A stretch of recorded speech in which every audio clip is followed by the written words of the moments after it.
All right, MMA Fool's back. Kyle, Brandon, we finally Hello. did this 2 weeks in a row. Yeah. It's consistent. We're going to get it done. We're going to get it down. It's a streak going on. Well, and oddly enough, we have 2 fights to talk about, or 2 fight nights to talk about, even though it's only been a week. Yeah, it's a good time because they're pumping them out rapid fire. So Yeah. And there's a lot of stuff to talk about, even though it's a lesser cards in terms of like notoriety for the fighters. But News there's coming still through. some. That's true, but there were some impressive fights, though. And one fighter in particular out of the 2 nights I was super impressed by. Right. Like, I really have a lot to say about that guy. We'll see if I get Too it bad all his name is hard to pronounce for right. Americans. We're probably going to butcher his name. Yeah. Yep. All right, well, we might as well jump right into it, huh? Yeah, but Yes. like we said, you know, these cards a lot of times end up being pretty good because guys are trying to make a name for themselves, all that. Yeah, and it happened. Like, Yeah, there's pretty quite a good. few people that I was impressed with. So, Yeah, the first some budding stars for sure. absolutely. Well, the one is kind of old, though, but we're about to talk about him right now, though. So the first one is Fight Night, Cater versus, is it Aj? Yeah, Dan Ige. Ige. Eyes, you're saying because there's the woman that's isn't there? There's Jessica His Ai. that's his sister, Oh. Jessica Ai. Okay. All right, so let's go ahead and think get so. that first card pulled up, and let's go to the bottom. We're going to start at the bottom and work our way up. Nope, Whoa. too far. There we go. All right, so the first one was Al Hassan and Laziz. I think that's how you pronounce it. So I remember being impressed by Laziz on this card for sure. Right. Well, at first, Al Hassan was really, I mean, he came like a Mack truck swinging crazy. Yeah, But, at the very beginning. Laziz, he weathered that whole thing. I think during our picks, I picked Al Hassan just based on the fact that I've seen him fight before. It's hard to gauge a new fighter whenever I didn't have any tape on him, so it's like you just assume that the level of competition for Al Hassan was higher, and that he's probably better than someone who's debuting. But I mean, I think they both did pretty okay, but Al Hassan blew himself out. I think a lot of guys would have folded to that first, flurry though. Like that was a pretty savage, beating he tried to lay on him at first. He took the entire thing, and then he starts picking him apart, man. Like, though I think this fight's gonna be good for Al Hassan just because I know he's coming back from that rape allegation. He was out for a while because. Oh, is that who that was? Yeah, oh, yeah. We were rooting for him hard because of that. Yeah. Actually, Yeah. it didn't go well. I read into that. Like he did. That was a false thing. Yeah, it was yeah. proven false. Like not even just like went away. It was like proven false. Yeah. But who knows how that in the pandemic and like the pressure of performing affected that first round, him blowing himself out. And, because he definitely did. I mean, he was hyped in that first round, was going for the broke right away, and Laziz just really handled it well. I don't think either fighter represented themselves badly though. They're both pretty decent fighters. I think Al Hassan just gassed himself out and A little ran bit. I mean, he still had some. He had some fight left in him for sure. But like, that probably took a lot out. Like, I think he thought he could put him away with it. Like a lot of guys, I think would have crumbled to that. Like, watching that though, I noticed though because I've seen him fight, I've seen his knockouts before. His striking was like a little rusty. Like he was throwing bombs, but it wasn't as technical as I've seen him throwing before. And I knew like during that flurry, watching that, I picked up on the nuance of his striking a little bit. So I feel like I knew they weren't as clean as they could have been to knock him out. They were just coming in and winging around. But his guard. Honestly, Laziz, however you say his name, he just was superior in his striking. I mean, he was very intelligent. That little elbow he kept throwing out there, just stepping elbow was nice. Yeah, it was really nice. He was doing weird things like that with his knees too. Right, he was using everything. And shooting the takedowns and sort of taking it down there without giving him a chance to breathe, I think was a pretty good tactical error. I don't think Al Hassan was ever matched skill wise. I think it was a lot of like maybe on the feet it was a little bit more for Laziz, but I think this fight IQ was a little higher for Laziz than Al Hassan. I agree with that. And the only thing I'd say is bad for Laziz at welterweight is even though his striking looked good, it did look a little slow. Yeah, and he is older. That's why 32. Yeah, Laziz is 32. Al Hassan's 34. So. Oh shit. Yeah. But Laziz, he that's why I said he reminded me of Mousasi earlier because he seems just a little slower. You know what I mean? Yeah. He's really good. Right. He's got a little bit of a weird movement. Maybe better slower. kicks though. Yeah, that's true. Do you agree? Well, yeah. Remind you of Mousasi? Mousasi is one of my favorite fighters ever. I think. Yeah, phenomenal fighter. Yeah, and I think Mousasi is better on the ground. Arguably, Mousasi has a better offensive threat. Yeah, you would assume resume-wise he has it. But I think also like Laziz isn't really fast. He's more technical and it's like accurate, and he picks his shots well. Yeah. And that's why Mousasi fights. He's not really like, he's not dazzling you with speed or power even. It's more just about accuracy and timing. You know, which is a lot better way. Those things fade less as you get older than, you know, sort of speed. Speed goes, but if you're accurate, that could lend you pretty well in the future. So yeah. Well, neither of these guys are ranked, so I don't know what either of them are gonna where they'll fall after this. So maybe one of them gets in the top 15. No, but I'll definitely remember both of them. I'd like to see something that after the fight. I don't know if we're doing matchups yet because we'll do it right after this. Okay, that's fine. Yeah. I'll talk about that. Okay. All right, so then we got Molly McCann versus Talia Santos. Molly McCann actually was ranked number 15. She's tough. She's pretty good, yeah. She's tough, but a lot stronger than Santos, and can take a beating. Yeah. But Santos, overwhelmed her. Yeah. Yeah, I don't really have too much to say about that fight. No, I mean, it was a okay women's fight, but it was very much a women's fight. The misogynist Brandon. Just like shitting on women as soon as the podcast starts. 30 seconds in. We might have to like bleep you out whenever we're talking about women's MMA. In the future, we'll do like a count of like misogynist comments by Brandon. It'll be like bing, bing, bing. I'm gonna get caught online sharing a pro women's meme, and then they're gonna pull up the podcast. Cancel us before we even get started. Because of Brandon. We're like, hey, this show's going to be so much better because of Brandon. And then we get canceled because of him. Cancel culture. Guy doesn't like women's fights as much. The women's fan base of the podcast. I'm sure all 10, one of maybe. There's none. I'm thinking there's one. I can't if you're out there, shout us out. If you're out there, leave me hate comments on the post. Hate comments. Please leave your hate comments on the bottom of our post. We like that sort of thing. We like that sort of thing. It's good. Views. All right, so scroll up a little bit. We'll just jump right to Jimmy Rivera, Cody Stamann. Nothing really to say about this one either. They were the same fighter, but Cody Stamann was worse. Yeah. Well, no, I have some honestly, Cody he was kind of pissing me off the whole fight because he'd get his back and literally just hold, not trying to advance much of anything. I think he knew he couldn't handle him in the hands. Just like a snake waiting for his prey to die. But I mean, he nice gentle hug. I mean, I'm glad we had that ref that night that was separating fights pretty quick because he was pretty fast about it too. He was a little, but in this fight it made it better because literally Stamann was not trying to do anything once he got onto his back. He was just trying to hold him. Yeah, it wasn't. I barely watched this. And one, Rivera was able to get out pretty well. So Rivera, I think he was the better fighter all around. I feel like both of them being on a week's notice. Like Rivera obviously was a little more rusty. Yeah, a little more rusty than I've seen him in the past at 135.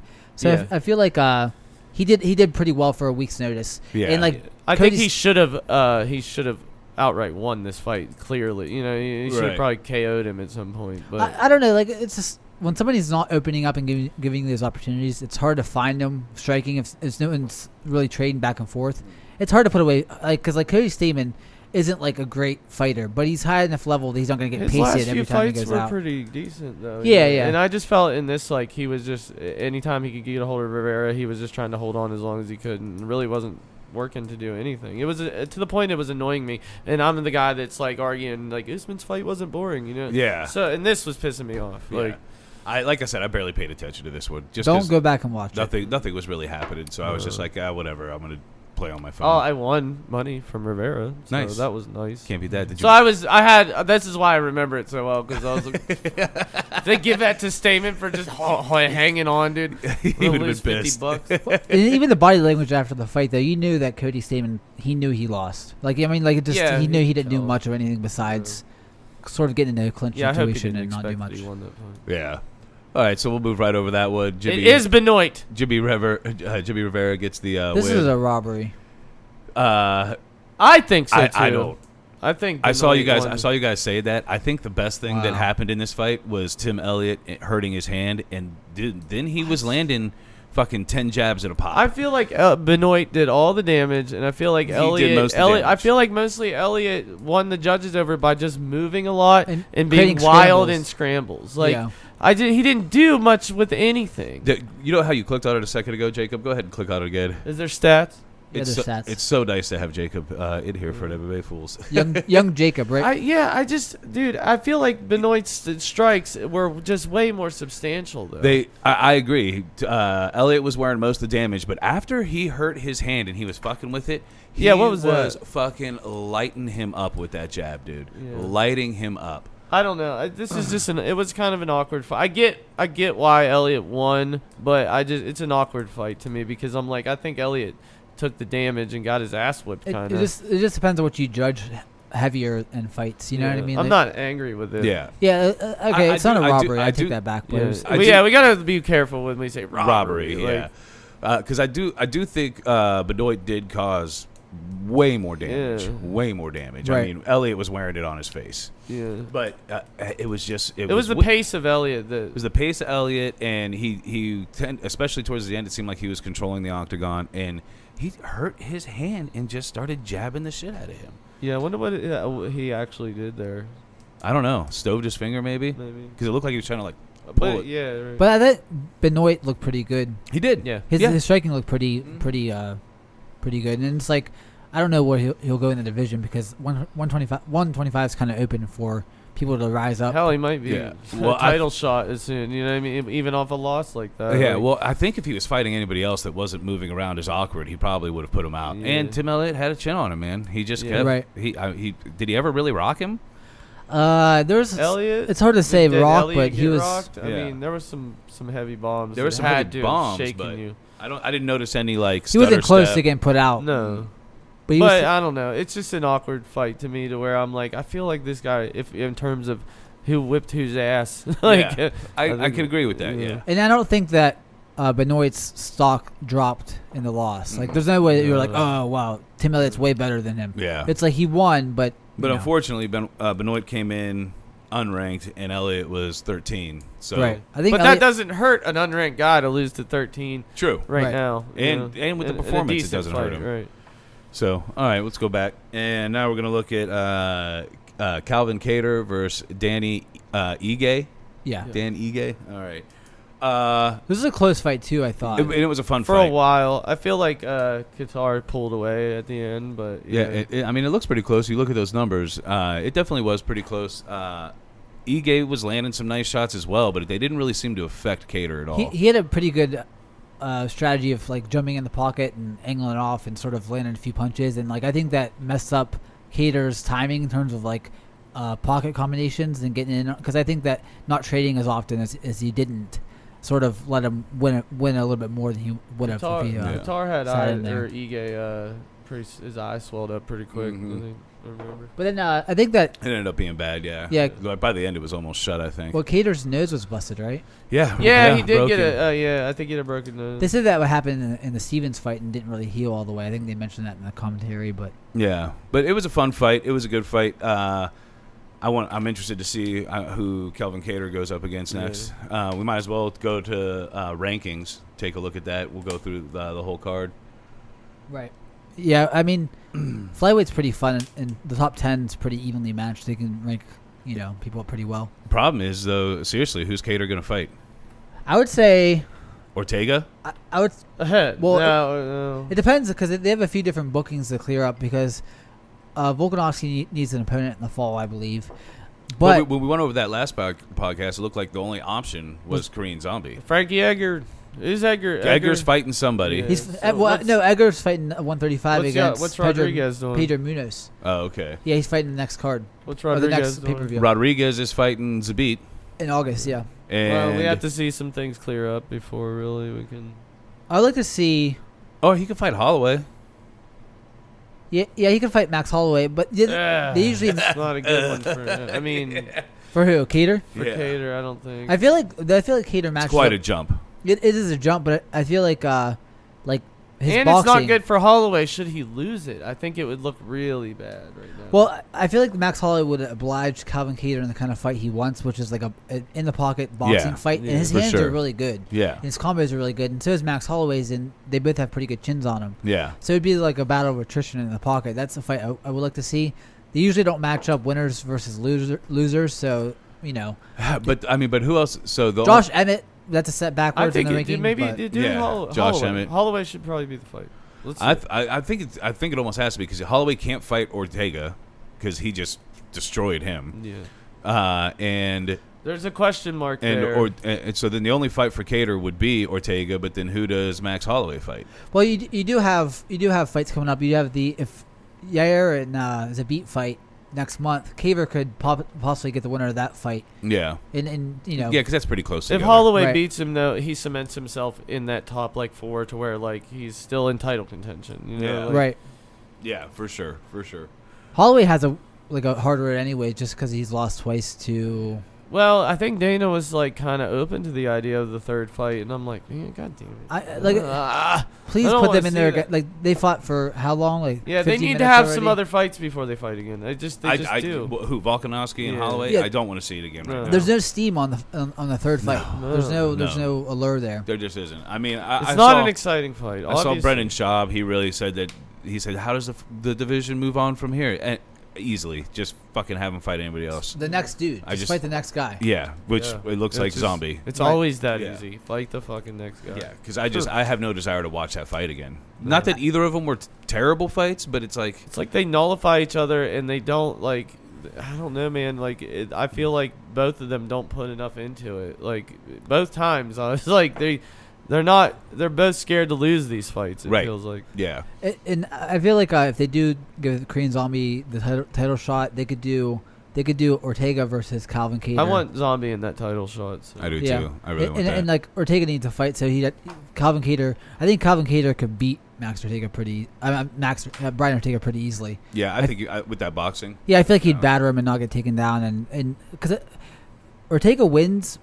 Or usually come behind wins. Come behind submission. Yeah, and I don't think if you don't give him that chance and you don't fall into that, then if you have good boxing, you beat Ortega pretty easily. Yeah.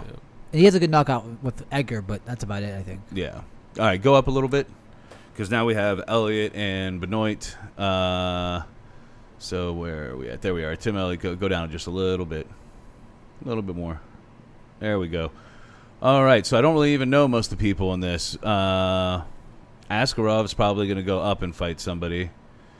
So, Elliott, I don't know, man. Pick one of those guys above you. I have no fucking clue. I would like to see Elliott fight Kai Kara France just because I like Kai Kara France. I was looking at that name. I was like, that seems like a chick's name. It's a cool name. Pretty cool name for. But he trains with Israel Adesanya and the City Kickboxing, and he's a pretty fun fighter. And he's also very scrambly as well. With Elliott, so honestly, I'm not very interested in Tim Elliott. Yeah, I don't. Fuck it, let's sign that. If he never fights again, I probably wouldn't be too upset. Yeah, I'd say Benoit. I'd say try to fight one of those 14 or 15. Yeah, he could fight. Well, Jordan Espinoza trains. I think he knows somebody locally. He is trained with, the gym in Weird. I think it is. Weird. Devin? Yeah. He knows Jordan. MMA Superfly. Yeah, he knows Jordan Espinoza.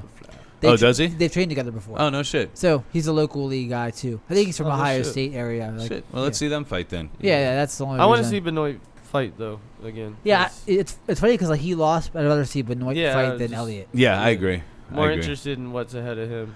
All right, Jimmy Rivera. He's at 130. What I'd say we're going to go to his weight class because he was fighting somebody that is in his weight class. They just fought up. Right. Yeah.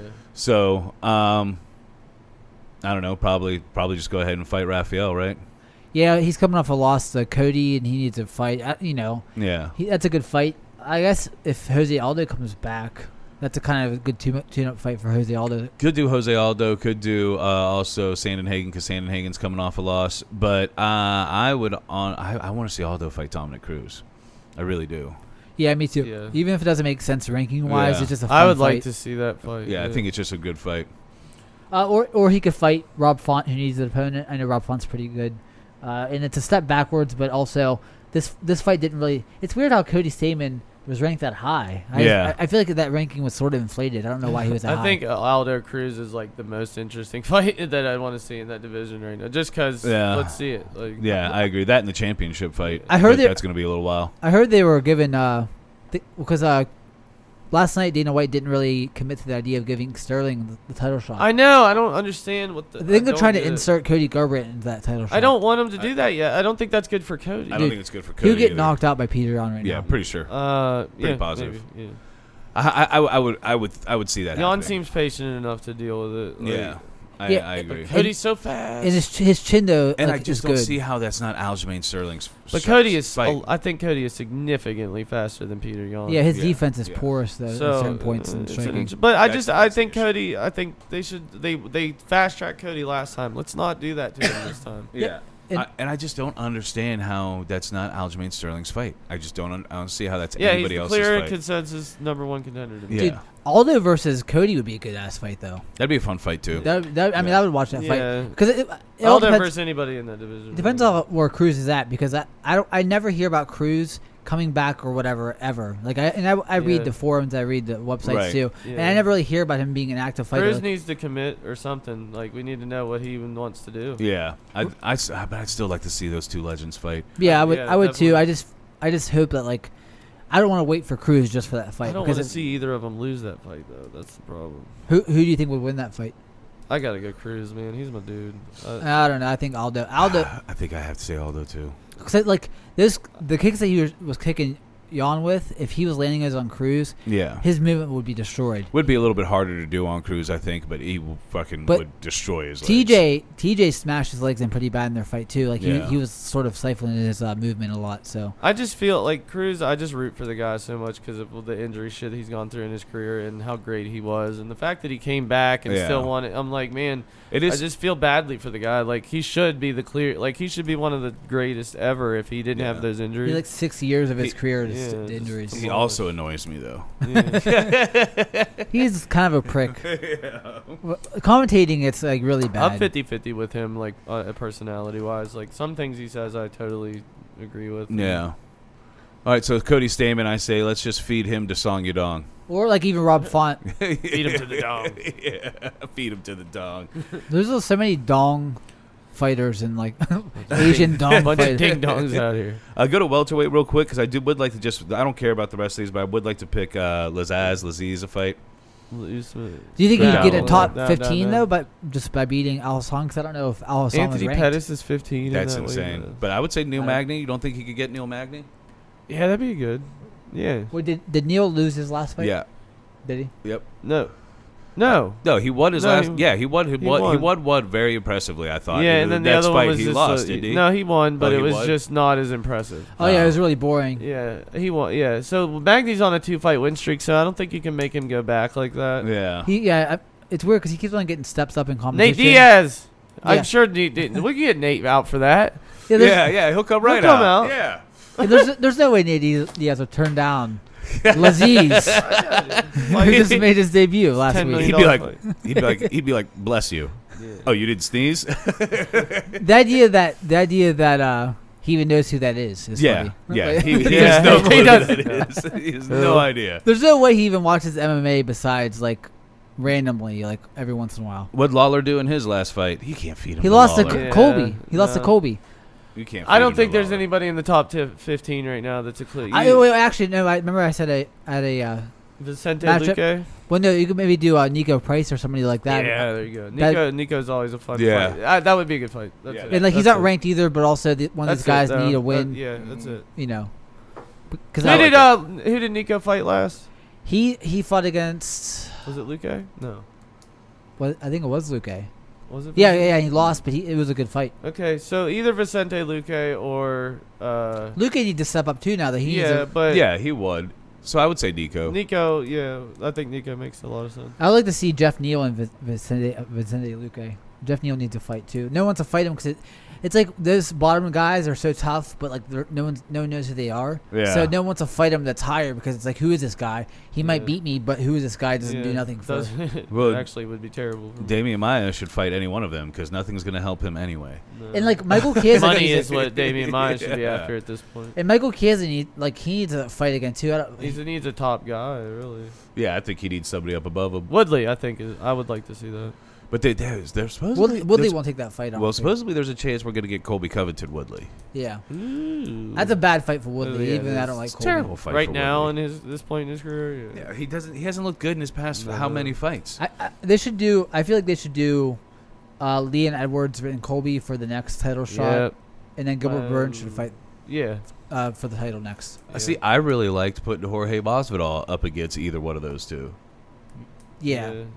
I mean, Because who does he fight? Who does he fight if not? I think they're gonna cool it with Masvidal for a minute. They might be waiting to see what Conor does. and also it depends on because like that's a huge like at this point in their career, Conor, Masvidal.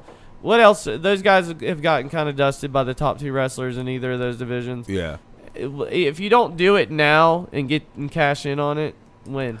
Yeah, and also you can't really waste a Masvidal payday in that contract on a fighter. Like you're not gonna put Michael Chiesa versus Masvidal. No, because Masvidal's it put doesn't. himself But in a, Colby Covington Masvidal is it's huge. yeah, it's good. That's the only one that makes sense in that huge. division to me. And so does Leon Edwards. They have Yeah. the backstage altercation that has some. And Colby Covington and Jorge Masvidal have that. They used to be in the same gym beef. Yeah. And Colby has that. No, it's a better fight. And Yeah, Colby has that. That negative following, where people hate him, but they want to see him fight because they want him to get his ass I could beat. really see them trying to entice Conor with that fight, though. It's kind of weird. Same. I mean, dude, they did 1.3 million pay-per-view buys on Usman versus Masvidal. I just hate the fact that like there's people that aren't fighting at all. Like Leon Edwards hasn't fought since he beat RDA last year, so he's in the top position and needs a fight. But now it's like, and where is RDA really? right? Like, Yeah, people are moving past him. Like Woodley is coming off 2 losses in a row now, so like. He can't really fight him. Like Edwards needs to fight somebody coming off a win. And he beat the top 2 guys above him. Yeah. Right, but like Woodley's beat a lot of these people, or fought a lot of these people too. In the He's past, fought though, but Maya. Woodley, there's a big question now. It's like, can you still do any of this? Like, Yeah, like Maya versus Woodley would have no draw to it. They already fought and it was boring as shit. but could he get past Maya at this stage of his career? If he just sits there against the cage? Yeah, I mean, Maya might twist him up, man. Or like who wants to see Thompson versus Woodley again? Nope. Nobody. Exactly. So it's like nobody wants to see that. So Colby kind of makes sense for Woodley if you take the fight just based on the fact that he hasn't fought him. There's some animosity, and this is probably his last fight anyways. I imagine Woodley is not going to fight. Yeah, much but longer. can you give Woodley the number 2 guy? I mean, yeah. How do you do that? only coming by off 2 circumstances. losses. I can't. Only by circumstances. Colby's coming off of a loss too, but Yeah, to the champ. right. You know what I mean? But you can't, like, I mean, how are you gonna feed Woodley to somebody like that right now? Like, that seems like punishment. Like, Yeah, because it's like the ultimate way he gets beat is backing him against the fence. that'd be 3 losses in a row, and you might just get crushed, dude. I don't know. It's an unforgiving sport, though. Yeah. Where you can't spare anybody's feelings when it comes to the fight game. You just No, but like I said, I could see them cooling Masvidal and see what Conor's doing. Yeah, Masvidal. I think the really good chance is Leon, Colby, even though they're talking about Colby Woodley, which is just so crazy to me, and then Masvidal, Conor, or Masvidal, Colby, maybe. I think those are the only fights that they should make. But like, who's Wonderboy gonna fight? Because he needs a fight too in the top. I mean, he does. Desanias. He does, but at the same time, who cares? Yeah. You know what I mean? That's the thing from the UFC standpoint. Who cares who Stephen Thompson is fighting? He's not a huge draw. So Michael Chiesa versus Stephen Thompson. That'd be fun. Yeah, they could do that. Yeah, I think that's a perfect fight. Whoever wants to fight Thompson right now would be whatever. He's a hard fight Nate for everybody. Diaz fight Thompson. Yeah. They could.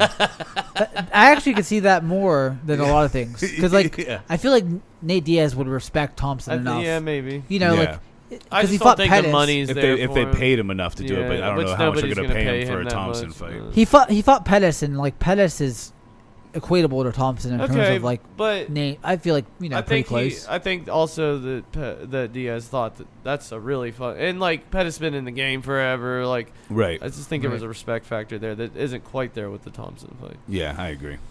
All right, let's go to the next fight card. All right, down to the bottom. There you go. All right, so we had Alexander Pantoja, Pintois. and Askar Askarov. So I can't believe that Pantoja was ranked number 4. Yeah, well, he has good submissions. His striking's pretty I watched that fight earlier. I mean, Askarov it was really bad. With this one win, Askarov becomes like he becomes like a top thing in the division now. Yeah, well, and he looked good, to be honest. I mean, his wrestling was strong, right? And his striking wasn't phenomenal, but it was clean and landed hard. Yeah, you know, there's power. Yeah, I think he doesn't have a loss in the UFC. I think he just has a draw. So now, I mean, he's one of the top contenders now at that division. As crazy as that is, but because there's nobody there. No. But that dude being ranked number 4 was just insane to me. He just looked like he didn't belong in the UFC ring. I think they have a champion in that division that they can build around, though. Who? Askarov? No, 120. It's 125. Don't build around him. Figueiredo. Yeah, I think they can build around him. Yeah, he looked really good. Well, only because he's violent. Yeah, violent. Yeah, and like that sells to the audience a lot more than somebody like Mighty Mouse, who's good. Yeah, but that is on this card, so we'll get there. All right, so Askarov to me kind of dominated the fight. Yeah, first round was pretty. I mean, like Panois did pretty good in the first round. But Panois. It kind of fell apart for him. Yeah. Well, he had nothing in the striking game, and this dude was a beast wrestler as well. Yeah. It did not outclassed. Yeah, just outclassed. Didn't go well for him. All right, so let's just move on to the next fight. Askarov, good job. Good job, buddy. He means a lot to him, I think. Right? Man, you're really figuring this website out, aren't you? He's way better than me. All right, so we have Lipsky versus Carolina. It's a fast fight. Fast fight and awesome, though. That knee bar was awesome. And it kind of came out of nowhere. I mean, maybe we should have expected it off the bat, but it looked like that girl was trying to submit her. Yeah. And then all of a sudden, she just grabbed her leg. She's like, well, I'm just going to try to rip this up over my shoulder. Well, I'll do that, too. This goes to show that just how low level women's... No, I'm joking.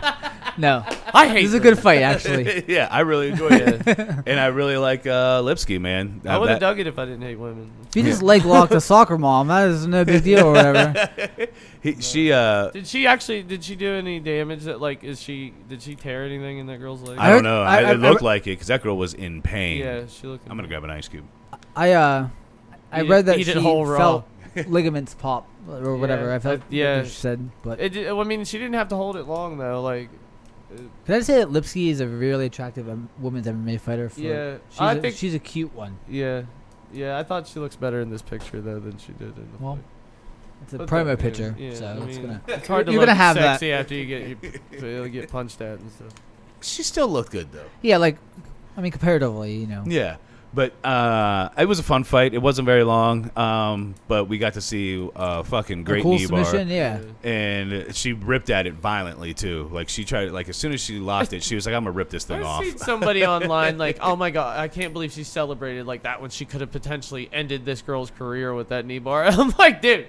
Just watch soccer or something. I don't know what you're doing. Yeah, this is the fight game. Yeah. When you submit somebody, you get excited.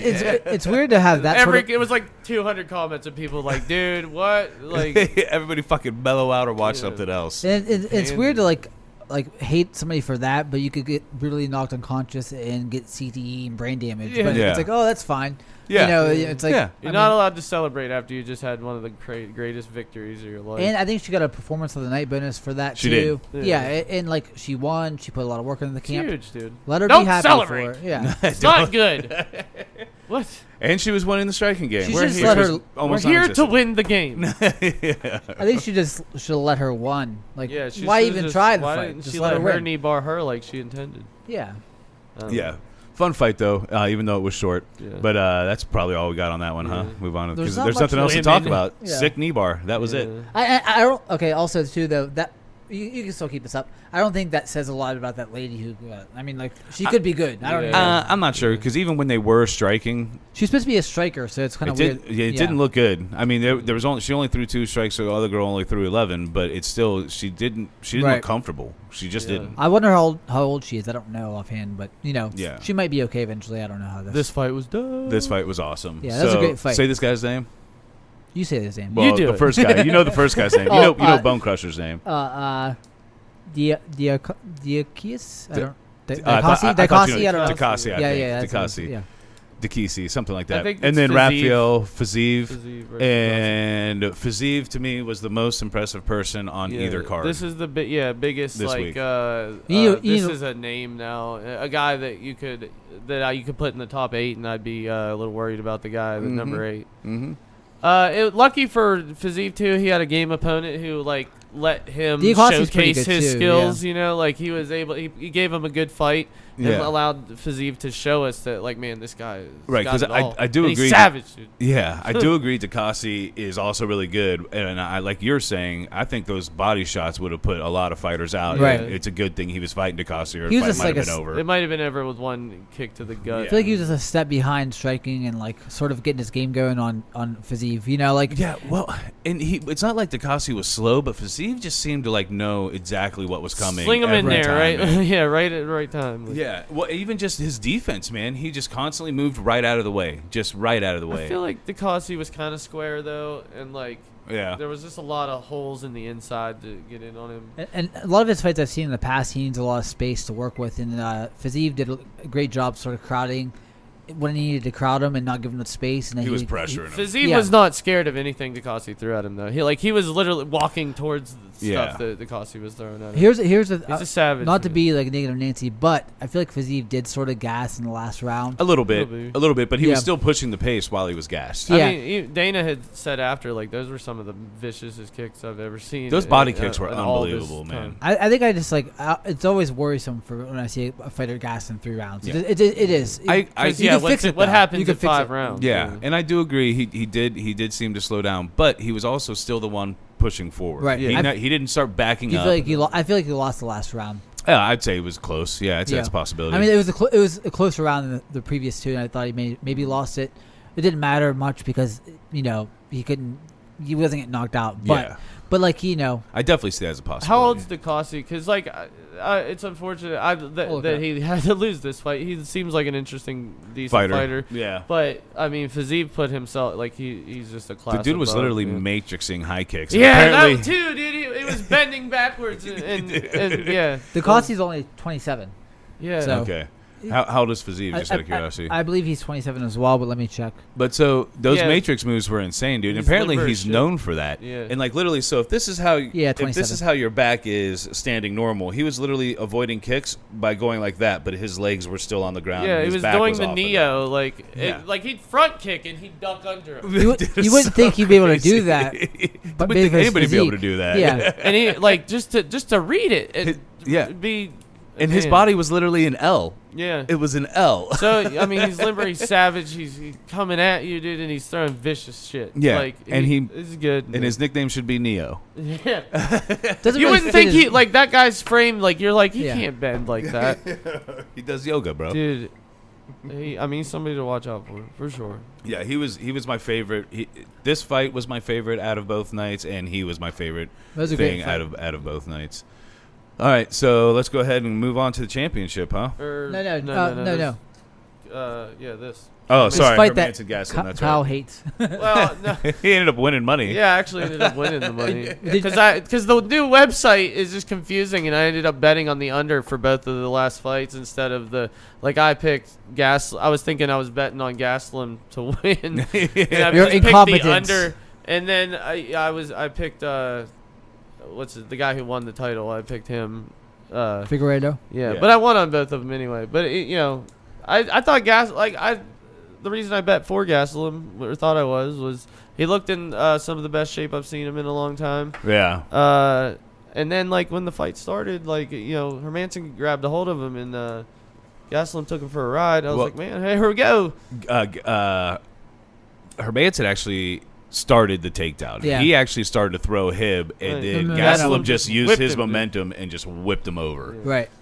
But bad move, actually. Yeah. Ended up. There's not a lot to go off of in terms of how he looked, because it's physically he looked good.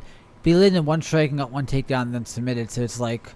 But he looks almost uncaring. If you're in love with Gaslam, just say it. I'm not. No, I'm saying he did have your hair. He looks he just looks unconcerned sometimes, Yeah. Well, he definitely looked better than he'd ever looked, and we should say what happened. So there was a takedown.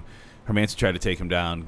Gaslam ended up on top, and then Gaslam started to try to get up, and then he just grabbed his leg. But there was Gaslam. Yeah, Gaslam slipped at one point. I think was the big flaw. Like when he was trying to get out, he slipped, and it kind of locked in. I would really need to see like a Gracie breakdown of like how the leg lock worked, because like I couldn't tell when he had when he was fucked. Yeah, I don't know enough about jiu-jitsu. To know when it was locked in. Yeah, you knew he was doing that, but you don't really know what the bend point is. Or, yeah, for me, it's like I don't know at what point he should be worrying himself. Yes, like, it felt. I don't know why. I think anytime anybody's grabbing your foot, get it out. Just rip it out. You see every other fighter do it. The every other fighter take rips their foot out of there. The initial take though was like I felt like Gastelum just felt unconcerned about it for a sec. Like it wasn't gonna be nothing. Like he was gonna slip right out, and then he just didn't, and he was like, oh shit. Like he's actually got me. He should have just tried to rip it out for the beginning though. Every time you see a fighter do that, they pull hard. He never once seemed like he pulled hard till it was locked in. Yeah. Well, I mean, I don't know. It happened really fast. It happened fast. It was impressive by Hermansson though. I feel like it's like, it's both. It's like a brain fart from Gastelum, but also Jack Hermansson did the submission. Hermansson was there to capitalize. Yeah, like that's how jiu-jitsu works. Yeah, and I really like Hermansson. I don't think Gastelum's lackadaisicalness of it takes anything away from Hermansson. I mean, still that so many times we see people go for that and they don't get it. It doesn't work. Right. So it's still impressive that he got it. You know what I mean? Regardless. And Gastelum's never been like submitted. Well, he was submitted by Weidman, but like to put him out like that in the first minute or so is pretty impressive. But they're dry too. I thought it was kind of unfortunate because I felt like Gastelum looked good going in, and I'm like, just like you wanted to see what he had. He definitely looked in better shape than he had been in previous. I feel like he should drop down to 170 though. He's missed that weight cut so many times, but only by self-admittedly not wanting to diet down to it. It's his mental shit with him. And like it's like if you could be champion at a lower weight class and not fight huge monsters, like he fought Weidman, got overpowered and submitted, and it's like that should be telling. If you lose to Weidman, that should be telling. Yeah, and that's Weidman's only win since what? Anderson Silva. Yeah, no, since probably Belfort maybe, right? Yeah. Okay. He lost he beat Belfort, but yeah. But yeah, if you lose to Weidman just because he's bigger than you shouldn't be in that weight class if you could help it. And he could help it by dieting, and that goes to show his mindset. But he also put on a great display against Adesanya. He did, yeah, and he did. But like that's a hot and cold a title sort of fight, mindset. though. You know what I mean? It's like he's he put everything into the title fight, but doesn't put enough into everything else. He looked flat against Till when they fought. Like he didn't have an idea what to do to stop Till from clinching with him and sort of nullifying his offense. And it's like that's strategical, a loss, but also two losses in a row. 3 losses in a row now, right? Yeah, it's not good for Gastelum. Yeah, his resume as of late is not good. Yeah, I feel like it's just like try 170. Who did he lose to after Adesanya? He lost to Till.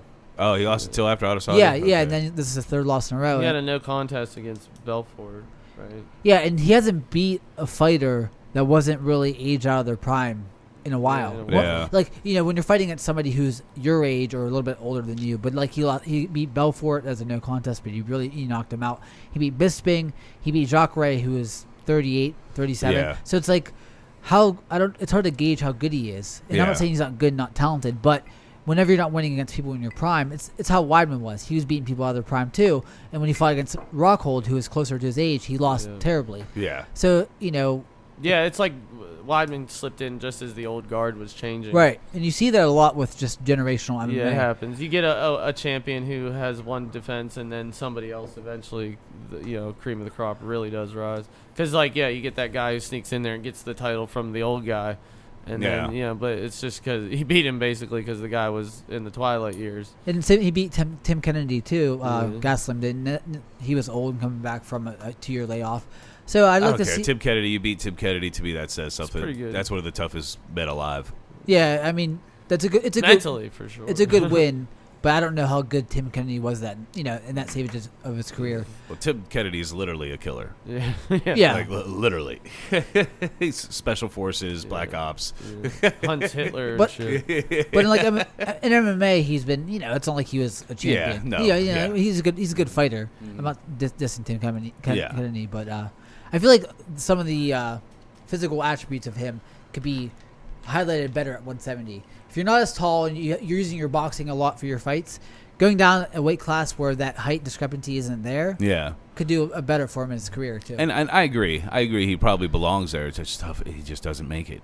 He just doesn't do it. And the mental thing too. By allowing yourself to be lazy and not diet, that's, I mean, it's just like sometimes mentally you got to whip yourself into shape. Yeah. And making that cut, like, I feel like a good case in point, Conor McGregor is better when he cuts weight. I feel like he's better at 155. He was great at 145. He's cutting the most weight of his career. Yeah. That's the sharpest Conor McGregor I've ever seen as at 155, 145. Yeah. 170, he's still good.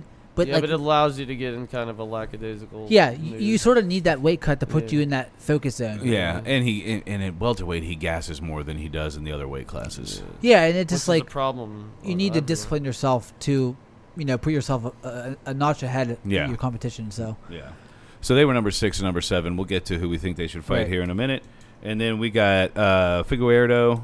I hope I'm saying that right. And Benavidez. Close fight. I think I could have gone either way. By the end of it, I didn't know who won. I thought Benavidez had it for a second. Man, that fight was ugly. Yeah. It was ugly.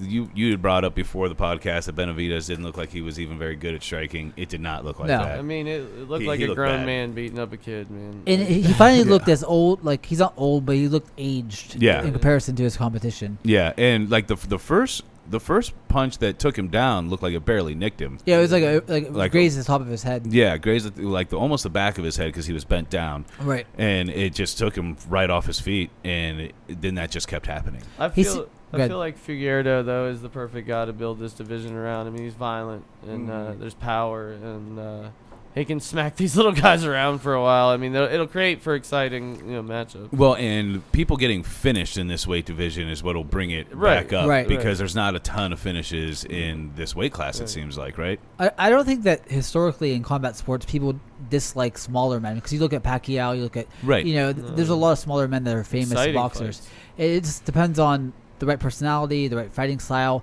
Like highlight reel finishes coming through, and he could do that a lot more than somebody like Mighty Mouse, who is probably a better fighter. Technically all around, but this guy I think he can build around better than you could Mighty Mouse. Yeah, because Mighty Mouse really wasn't knocking anybody out. He would do some of the craziest things you ever saw. Like still one of the most impressive things I've ever seen in MMA was that armbar. That was unbelievable. Like he threw him, and while he was still in the air before he hit the ground, he locked up an armbar. Like, what the fuck? That was insane. My only concern is, can Figueiredo stay? Can he cut to 125 for how long? Like, he had a problem cutting last time. I mean, maybe that's COVID world or whatever, but he looked smaller this fight. Time? Yeah, he just looked less muscular, which is good. He's real long though for the division. He also had COVID as well, so maybe he lost the weight because of COVID. Yeah. I heard you lose weight when you're sick. Could be.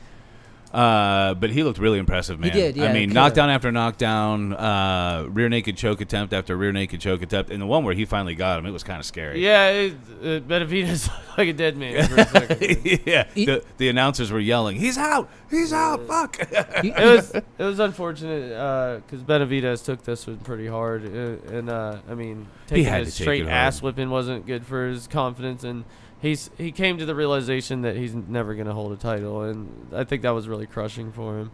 But good. Oh yeah, but I feel like he did pretty well with his career. Yeah, he's got nothing to be he's like Hall of Fame worthy. If you ask me, eventually he's going to be in the Hall of Fame. I would agree, because the only reason he wasn't a champion before was because of Mighty Mouse. Yeah. I mean, the dude was beaten. He was the best.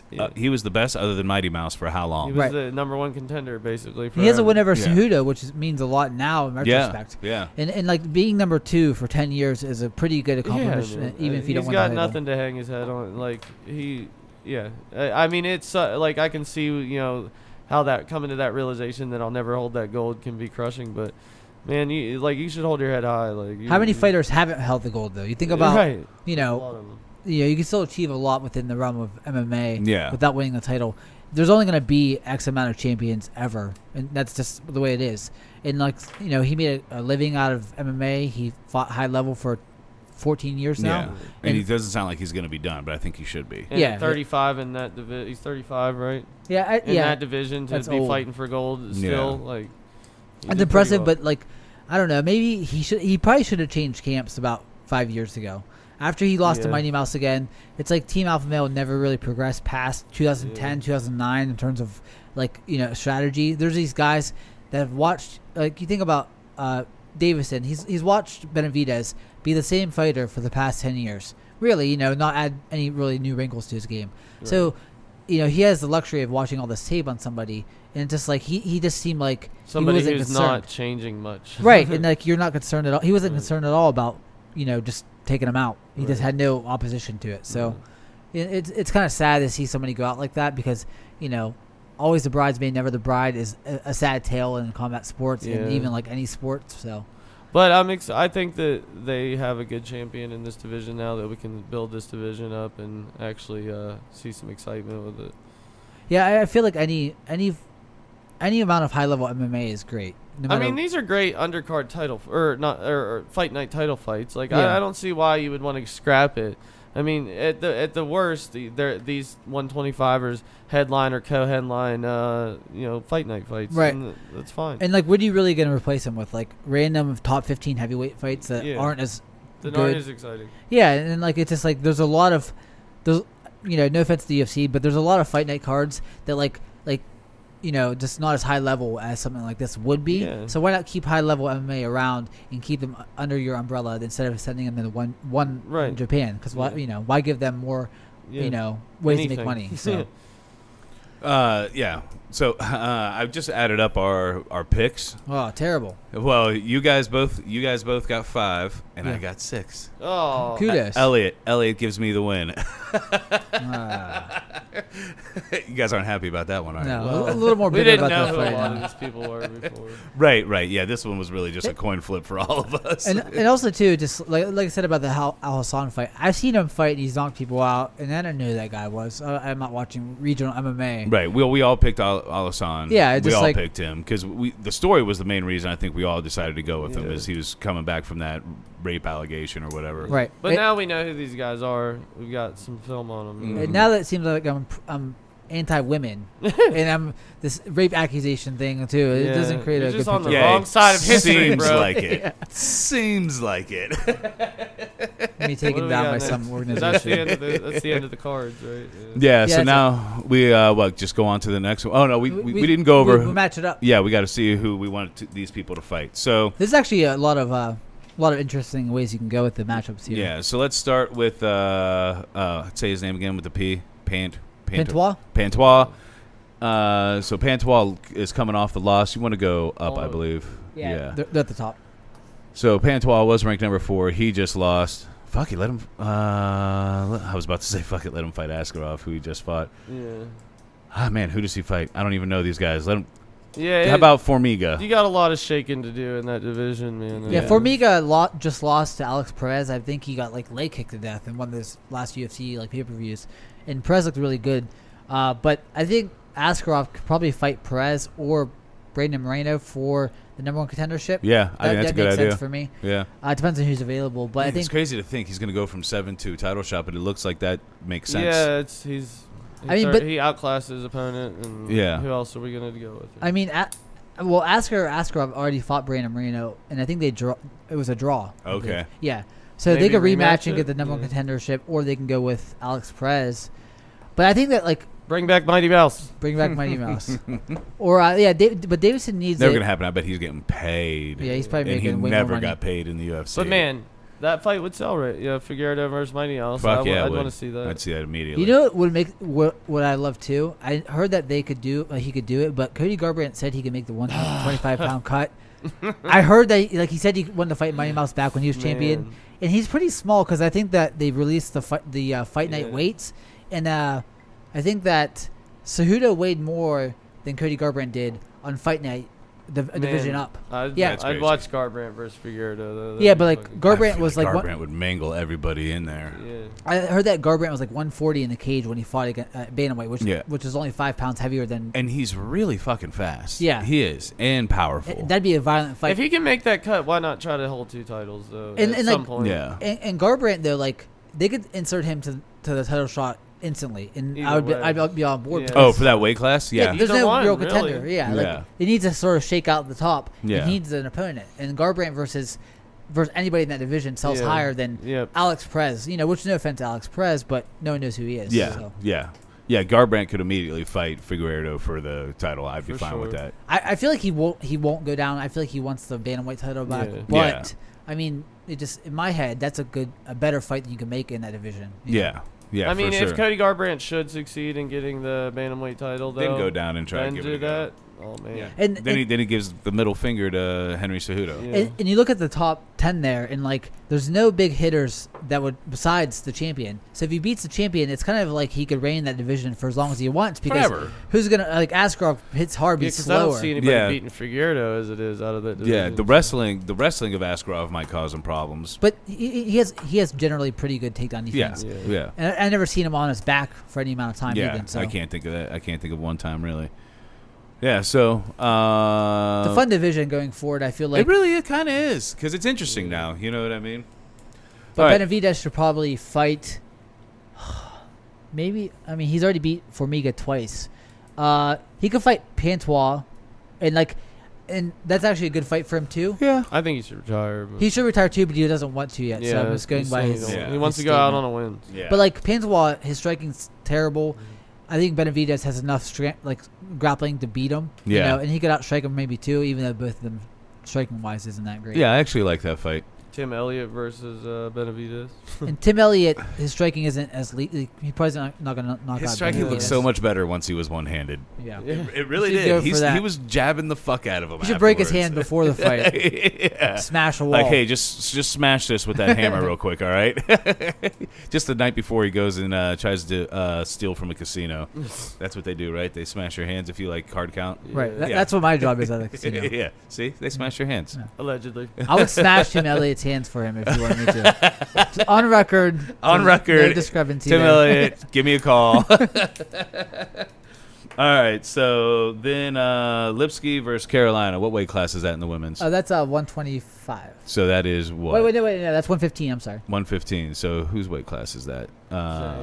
That's yeah. Zhang's? Yep. Okay, so Angela Hill. Wait.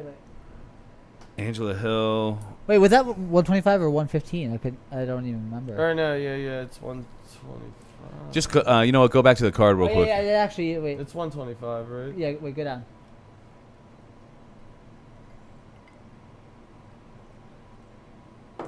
Edit this out. Edit the brain farts out. Well, just go to the card. Just go to the card and click on that fight, and we'll see. No, it's not going to tell us here. Just go to the actual card. Back out. It'll tell us on the actual card. Go down. All right, flyweight. Yeah. So that's 125 women. That's Zhang's weight class. No, it's Shevchenko's. Shevchenko's. Jesus. So, Yeah. Hide. Just hide. Just fight the lower top 15 forever until Shevchenko retires. Yeah. That's what I suggest doing for every woman in that division. So You know what? Let her just to build her momentum. Really, let her fight the other Shevchenko. Yeah. or you could Honestly, anybody, though. Molly McCann. They could match them up with Molly McCann. Yeah, but Molly McCann's at 15, just coming off a loss. Yeah, that's true. Or they could do Santos as well. They could do that winner. You know. Yeah.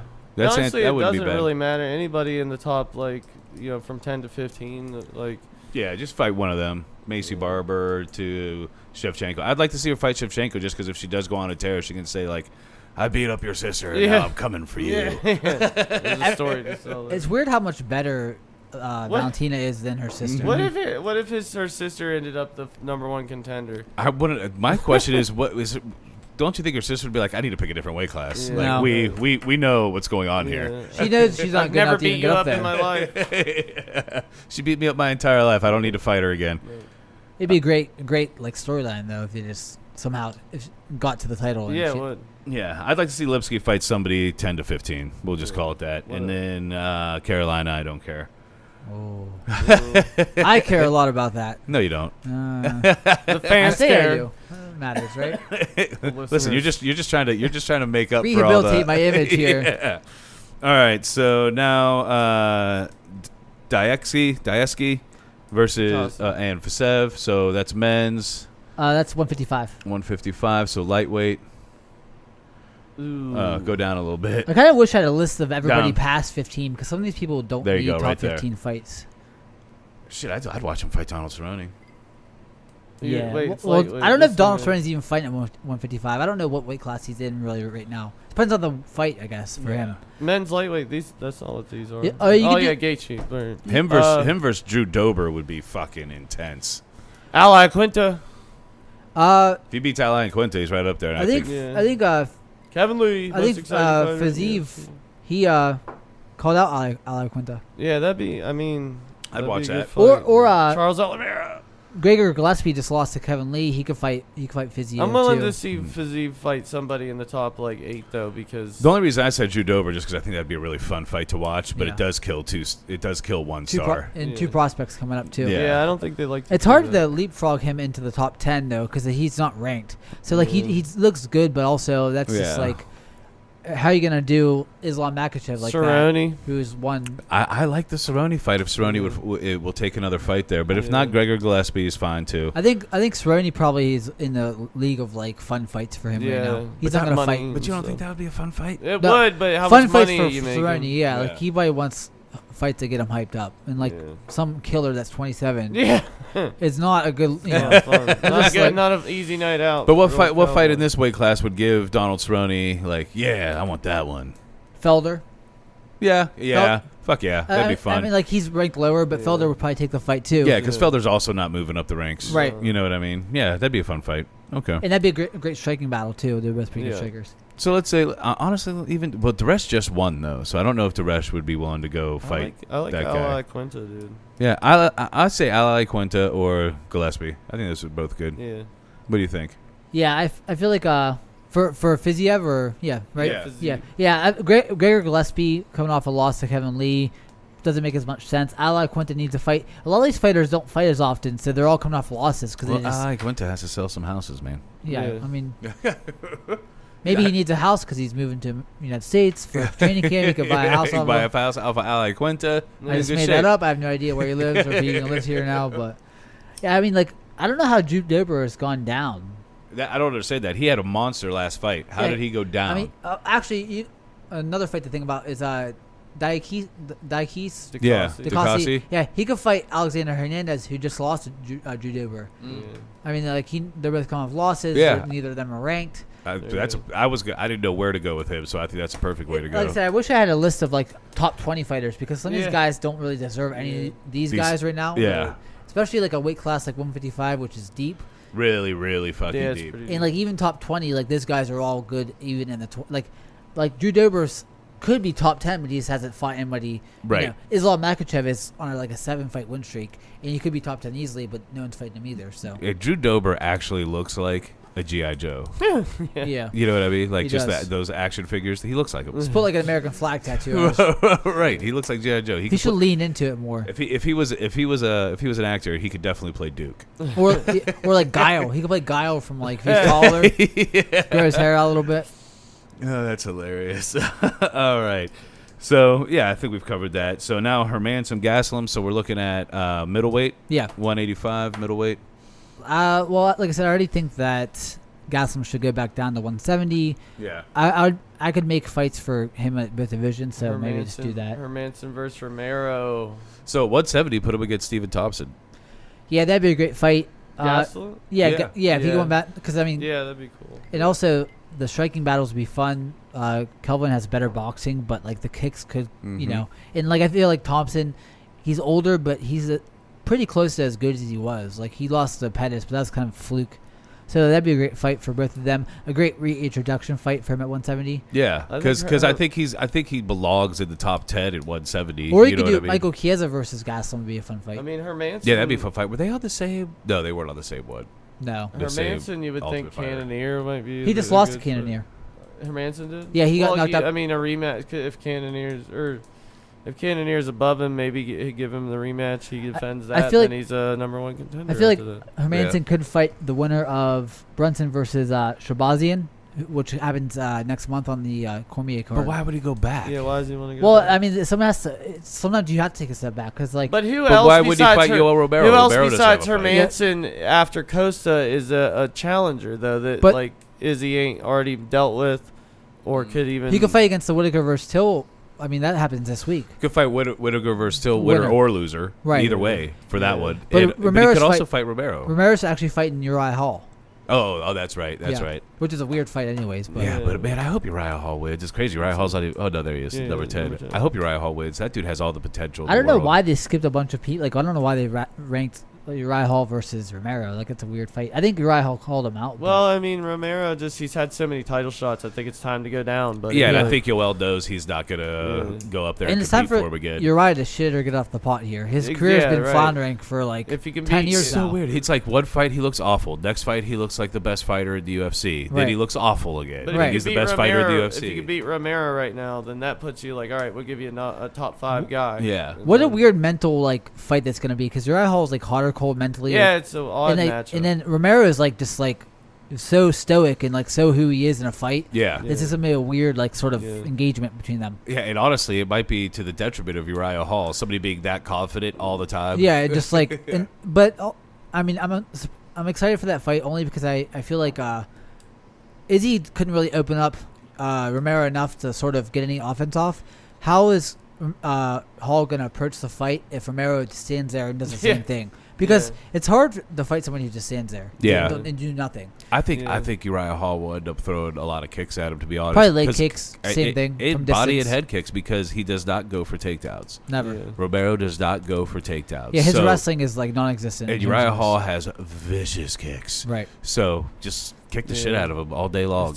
But yeah, I feel like Hermanson versus the winner, the Whittaker versus Till winner, or loser. Yeah, I think it's a good fight for him either way. Yeah, because I feel like he has to fight somebody higher than him. But like, the Shabazian, if Shabazian wins, he's gonna need a higher fight too. So it depends on how they book other fighters. All these is like contingent on other fights being booked too. Oh yeah, of course. Yeah, always. so it's just like waiting around for the UFC to announce something so you could tell where another fighter's gonna go either. So yeah, Kelvin should fight if he's gonna stay at middleweight though. If he stays at middleweight, he could fight the winner of Shabazian versus I think that's Brunson. a good fight. Yeah. Or can you or he could fight even Amari Akhmedov is fighting Chris Weidman.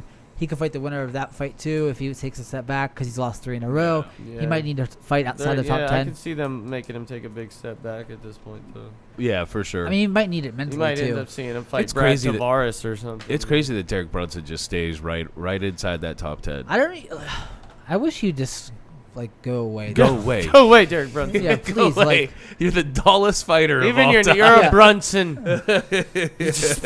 And like he just floats around and somehow edges these wins against. It's like the bottom half of middleweight. It's like you fuck up people's careers. Yeah, for no reason. And like the bottom half of middleweight is just like unathletic big guys who are jack of all trades, master of none fighters. You know, like Ian Heinisch is just like a tough guy who gets in there and just kind of like wings it. Like that's all the fighters in the 15. It's like the most boring fights that happen in middleweight. Yeah, I feel like it's a kind of a boring division all around right now, aside from Izzy. Well, it's just the top. Paulo Costa and Izzy's going to be a I think Izzy's got his hands full with that. I really do too. Yeah. I really do too. I think it's. I think it's going to be a good fight. It just depends if he could stay on his bicycle and pick him off as he comes in. Izzy counter him? Because Costa, I think, is going to bring it, dude. He's not going to Romero. I feel like Costa. Who's Whittaker fighting? Whittaker's fighting Till. Till. Yeah. But like, I feel like his power is kind of overrated because he doesn't really have clean like one punch knockouts. He doesn't like knock out people unconscious. He sort of accumulates damage on people. I feel like but I think he's going to be because of the pressure he applies, he's going to be able to do some of that. Yeah, he's going to be able to do some of that against Izzy. I feel like Till's got to beat Whittaker right now. Like he's on a kind of a win or like you're going way down, buddy. Way down. But like Till actually is kind of boring too. He was boring against Gaslam. He sort of clinched every time they had a striking exchange. He didn't do well against Woodley or in Masvidal. Masvidal he did okay in that fight. But like he's not very like the Donald Cerrone fight for him made him seem a lot more exciting than he was. Yeah. He overmatched Donald Cerrone, but like he's not really this highlight reel knockout artist. No, and as much as I love Donald Cerrone, I mean he's very hot or cold. Right. And lately it's been leaning more towards the cold. Yeah, and like the fight against old, buddy. And like he could have lost the Wonderboy Too many fight. cold ones. Just cold all around, right? But yeah, like the Wonderboy fight against Till was very close. Like he barely won that fight too. Like I don't know. I feel like Whittaker is a better fighter than Till. He just is more impressive. He has a better because like I don't know. Yeah, I think the odds on that are pretty even, and I'm like I'd put money on Whittaker if I had That's what I'm probably gonna do. Because Whittaker seems a lot more mentally like stronger than Till is, and he's a great fucking fighter. And all he really has is Izzy's loss. Like that's it. Yeah, and like that fight, like I think it was a bad game. and it was a bad. It was. Izzy's kind of a bad matchup for how he was fighting. You know, coming in with pressure like that whenever you're that much smaller and lunging in with hooks is not a good game plan. Trying to reach over. Yeah, and he didn't adjust round to round too, so he sort of did himself no favors by he could have mixed in a takedown and tried to make that. But I think he should be the clear favorite with Till, though. Yeah, I think he should be as well. I don't understand that being a close matchup. Till was not as he's more gun shy now that he lost to Woodley and lost to Masvidal. He's not as open with his striking. He's not as confident in his striking. That Gastelum fight, he did what he needed to do to win, but he didn't seem like he wanted to put himself in danger of getting knocked out again. Yeah, and you Where can't. Did Jorge fight Till at? What weight? 170. Till went up in weight after that fight. Okay. Yeah, and that's when Masvidal came back and started that run last year. Yeah. But, I don't know. I feel like the odds are closer than they should be, and whenever Whittaker seems like, even though he's coming off a loss and Till coming off a win, it doesn't say to me that he should be the favorite there. Yeah, so. I would agree. All right, so let's go up. We're gonna look at Figueiredo and Ben. We already talked about that. Did we? Or who they were gonna face? Yeah, we did that first. We went down. I think we went. We did that because we were talking about other fighters. No, we did that. Yeah, we did it. We did it first and then covered the rest of the card. We did it because we had to. Okay. MMA gods made us do it. MMA gods made us do it. No, I thought we did that because we were talking about Askarov and. No, because remember we talked about Garbrandt. We talked about Garbrandt coming down. And then we talked about. So now it's just preview the next. Okay. Card. Yep. Preview the next one. Talked about Elliott versus Benavidez too, and Elliott, But anyways. All right. So Whittaker Till. We sort of touched on this. Yeah, we did. We should be the clear favorite there. This is a good ass card. Yeah, it really is. For a fight night card. It's a great fight night card. So Whittaker Till, I mean, like we were just talking about, I got Whittaker. Yeah, I think Whittaker should be the favorite. I don't think Whittaker's.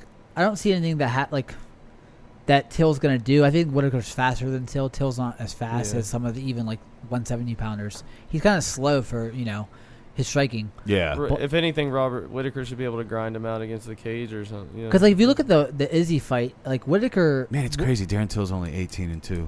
18-2 and 1. He has a good record, yeah. But Whittaker, any other middleweight on the planet Earth, would have probably been knocked out by Whittaker when he was coming against Izzy because he was throwing fast combinations. And Izzy just has good reflexes and good striking, and he's taller. Well, and to me, I actually didn't really even like how Izzy looked in that fight. He was throwing from leaned back the whole time. Yeah. And it was a really weird looking fight. Right. I mean, I think Whittaker kind of forced him into that, but I think he did. But how often do you see a fighter fight like that? But how often do you see somebody blitzing you like that? Yeah. I don't.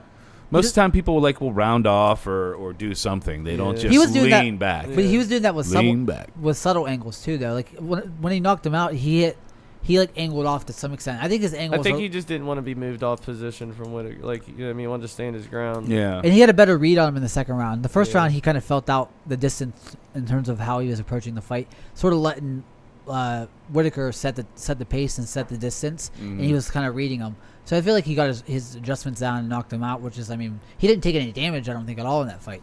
Izzy did. Yeah. He was pretty unscathed. So it was maybe a little more unorthodox than he should be in a title fight. Like I said, it just looked weird. Yeah. It just looked really weird.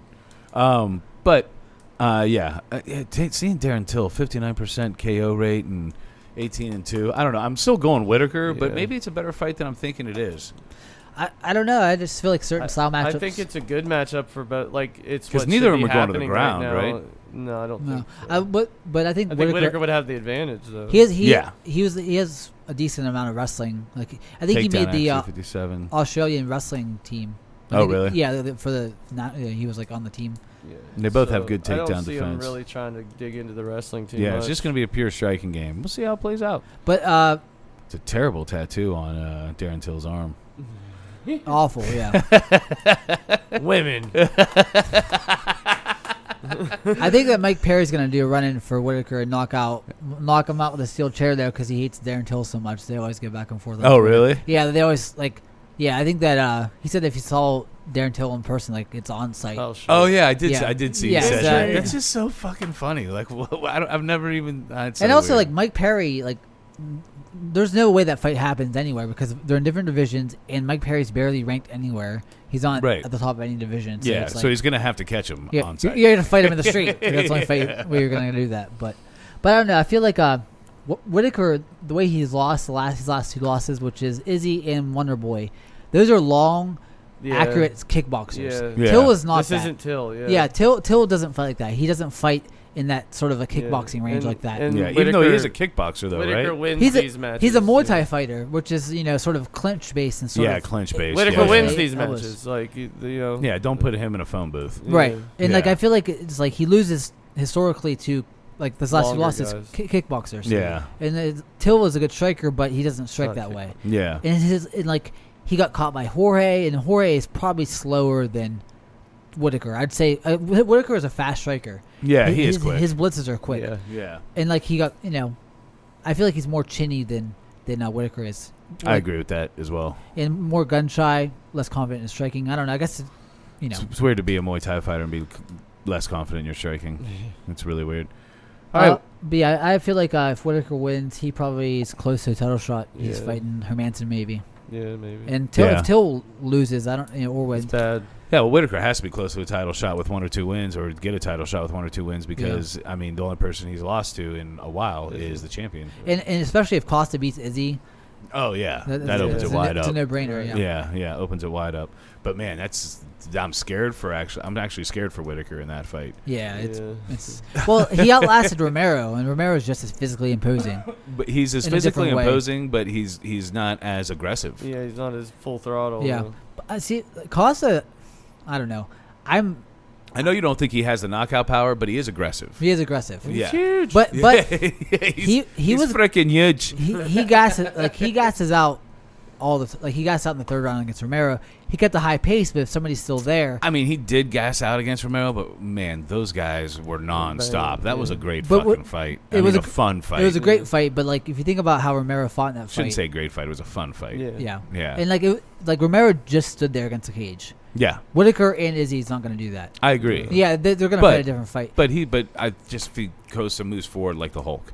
Right, but Uriah Hall had a great success busting up. I think he dropped Costa with a jab. Uriah Hall did? Yeah, nice. And like that doesn't indicative of a pure win for like Izzy or Whittaker, but it seems like he's susceptible to somebody who has great striking, can move around a lot, is accurate as well, and like he took out Hall before he could get gassed. Yeah, and truthfully, I think Hall is a more powerful striker than Izzy for sure. Yeah, but I mean, it's hard. Izzy's more accurate. He's a better striker, cleaner Come striker. from more weird angles. And stuff. Izzy showed that he could be like the Kelvin fight was a brutal fight for both guys. Yeah, but in the championship rounds, he showed that he had the heart though to be there. Mm-hmm. And like Costa, if he's gassed out and it's round 4 and he's gassed, Izzy's going to pick him apart if he's still coming forward. It's just going to be bad for him. For sure. So he has to get Izzy out there in the first 2 rounds to even have a chance, in my opinion. Yeah, I agree. Obviously, he could add a little more cardio to his game, but I don't think his game is what it is: pressure and volume.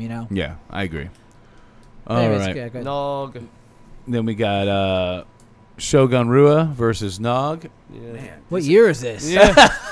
This would have been great. Is this Pride? I think of like the Jumanji like GIF or meme of like, what year is this? With Robert Williams' face. 10 years ago, this would have been. 10 years ago, this would have been an incredible fight. It's still a fun fight to have on number 2 for a fight night. I mean, I'll take it. Yeah. And I'm excited to watch this fight, though. Even like 10 years ago, this would have been like, they're kind of washed up now. Like, that's how old it is. It's like, how unassuming and maybe high does Nogueira look in that picture?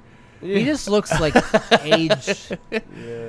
I feel like Hua has a lot more in his gas tank.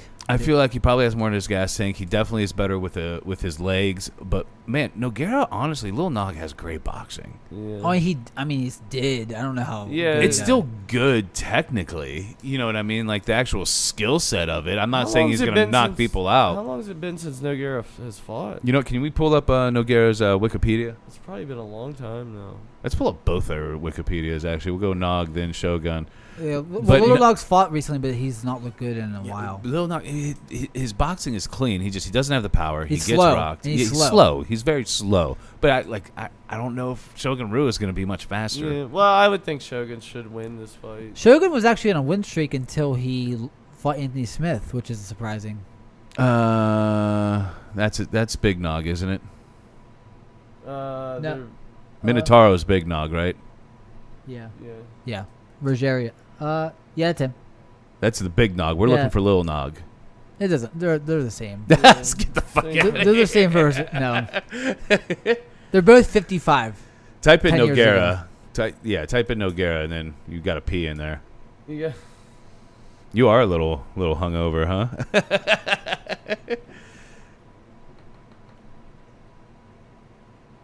I'm still not seeing him show up. You just. Why isn't he showing up? That's really weird. There's Junior Roberto Nogueira. Yeah, none of these guys are who we want. Just go to Google and then do Lil Nog. Just do Little Nog, like LIL Nog. Yeah. There's not many of them walking around this world. Click on that. If he's go to his Wikipedia. Yeah, just go to his Wikipedia. We'll be able to go to his record. Rogerio Nogueira. Yeah, there we go. All right. Scroll down. Keep going. Oh, actually, you might be able to find it up there. Mixed martial arts record. Yeah. It's been over a year since he's won. Over a year, Spawn. He beat Sam Alvey.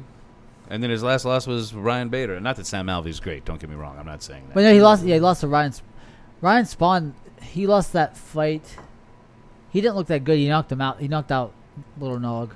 But yeah, he's been alternating wins and losses and losses. He lost to. But look, it's all like his wins and losses are pretty much all TKOs. Yeah. TKOs, KOs. They actually fought in 2015. Yeah. Oh yeah. Real won a decision. It's an interesting fight. Yeah. I mean, it doesn't mean anything it'd to. be a good retirement. It doesn't mean anything to any division or anything like that. But so Shogun. This is the main event of like some random promotion. Like this is it's a Bellator main event. Yeah. It is. Yeah. See, like he won Tyson Pedro, and then and then he had a draw against Paul Craig, lost to Anthony Smith. I think he's fighting on this card too, Paul Craig. I mean, I'm going Shogun. Yeah. I just think this might actually end up being a really fun fight. Yeah. I really do. Actually, like it's weird because that Shogun win against Corey Anderson is like the best win between them in a while. Like what I mean, Corey Anderson's top 10 or whatever. Yeah. So like Shogun has shown flashes of being like a top fighter a little bit. Yeah. Nog, I don't think has. Yeah. Like whenever Sam Alvey. Yeah. Win over Sam Alvey doesn't give him any kind of credential. Yeah. Right. I mean, I think who is still potentially a top 12 lightweight or light heavyweight. That's why it's weird because you look at somebody like he lost to Anthony Smith, who was like, I mean, that's a okay loss now because Anthony Smith. Yeah. He's like 5 or 6. He just fought for a championship. Right. Yeah. But like you look at Yuri Prochazka who fought last week. There's no way I would favor Nogueira or Shogun versus Yuri Prochazka or anybody like that. But Shogun doesn't have any bad losses though. Like they're all high level people. I guess like Irvin St. Preux would be his worst loss, yeah. And that was like he got knocked out in the first 34 seconds. So right, but then his last 2 wins are like okay. Yeah. Pretty good. Or I mean, draw. He went to a draw with Paul Craig. Who's Paul Craig? I don't know. Paul Craig. Paul Craig, fighter. The Paul Craig. Let's see his mixed martial arts record. He's okay. No notable wins. He fought Alonzo Mourning and lost. Yeah. No notable wins though. No. Really. Khalil Roundtree is the most known name on there, and he lost. Yep. But I don't know. They're both pretty shot, so it's just like to me this is just a fun fight. Yeah. One of them should retire after this fight. Yeah, and I think there's a good chance we get a knockout one way or the other. Yeah, I think it's gonna be Hua. Yeah, I think Hua should win. I think Hua has more power, and that's the last to go. And they both have bad chins now, but I mean the fact that Hua hasn't been knocked out in a while, and Hua has great leg and body kicks. Right. And he fights a lot more often than Nog does, too. You got to think about it, too. When you get that old, you need to be keeping the wheels greased a little bit and fight a little bit more than you should. Honestly, it's phenomenal that Rua is still ranked in the top 15. Yeah. He's actually fairly young for how long he's been around. He's like 37. Is he? How old is he? Is he 30? Oh, well, I mean, for how long he's been around. Yeah, he's not 60. But if you would have said he's 40, I'd have been like, yeah, it sounds right. Yeah, if you go to like he, I think he won like the Pride tournament and the title back in like when he was 21 or something like that. So he's been around forever. And I don't know. I just feel like he has a little bit more in the tank, a little stronger. And his defense is probably, I mean, getting knocked out by Ryan Spawn I think the It's next just one's like, the most interesting know. thing. It's the one I'm most intrigued I with. was going to say the same thing. It may not be the most interesting fight, but to me, it's the most interesting fighter on the card. Yeah. I want to know what Gustafsson. Go ahead, go to the next one. What Gustafsson is going to be, is going to do. Yeah, I want to know what he looks like at heavyweight. How I actually wish he got a better fight. I do too. Yeah, well, but it's still an interesting fight, and I just want to see how he moves, and like, man, like that, if he does look really good, dude, he's a contender at heavyweight right now. Oh, look, Paul Craig. Yeah. But if you go, go to, Jesus Christ, go to the rankings. I want to see Fabricio's ranking because this might probably number I'd say At number heavyweight. 12. heavyweight. Maybe. You gotta go up. Oh no, down. Down. A little more. Yeah. There we go. So Verdum is 14. Oh shit! I thought he was gonna be ranked higher than that. I mean, I don't know how he's like Sergey Pavlovich. I mean, Gustafson's a huge favorite in this fight. I see. I think he should be. Yeah, I think he should be too. What worries me about Gustafsson is that he gave up and got choked out by Anthony Smith. Yeah, That in his last loss. And I mean, the last Jones fight he got He mentally folded and sort of. Yeah. And like Verdum is slower, but he's still pretty crafty. But if he gets to the ground, Yeah, like- who knows, man? Yeah, if you get to the ground for Verdum, who knows? I mean, he's probably widely considered one of the best BJJ, if not the best BJJ artist at heavyweight. Yeah. I just think it's the most interesting to see what comes out of this fight. I feel like the speed advantage obviously is Gus, and that's going to carry him well. He's going to be on a spike, moving around a lot. Yeah. Verdum, though, I mean, like, he looked way worse than he's ever looked. Yeah, But his Muay last Thai at one point was really good. It started to look. His striking started to look really fucking good. Yeah, like he fought like it felt like it came out of nowhere too. Yeah, he was just like he beat the shit out of Kane on the feet, just destroyed him in the clinch. Yeah. So I feel like the clinch in close range like that, he has a better chance than long range. And on the ground, obviously, he's better. But I feel like the speed, I don't think Gus is going to let him get close like that. Well, what we tend to say is at heavyweight, it seems like the skills diminish somewhat. Yeah. And Gustafsson had really good skills at light heavyweight, so I don't know how they don't transfer to heavyweight. And he's got the body, because he's tall, he's got the body to carry that weight right. You know what I mean? I hope he puts on well, though. He could be at heavyweight and not look too much bigger, really. Like just coming at 230 and be fast. And I feel like that's his best bet. Because you saw that Jean Volante in that one fight card, he just looked out of shape. Yeah. Like you just can't look out of shape and just like I'm just big now. Yeah. Like you have to pick a sort of frame and like make that work for your skill set. Don't just like show up the same person but fat. And, I don't want that for any fighter. That's like the worst case scenario for fighters. I just think it's cool because Gustafsson could create some interesting things at heavyweight. You know what I mean? Oh yeah, he could mix that division up a lot. Mm-hmm. Well, because heavyweight, there's not a lot of prospects, and like a Gus who's been around this long. Let's look at the rankings at heavyweight again. Gustafsson, I think his recipe to a win is keep it at distance, strike. Definitely don't go to the ground whatsoever, or even clinch up and get in against the cage. He has to move around and be a lot faster than Fabricio. Leg kicks.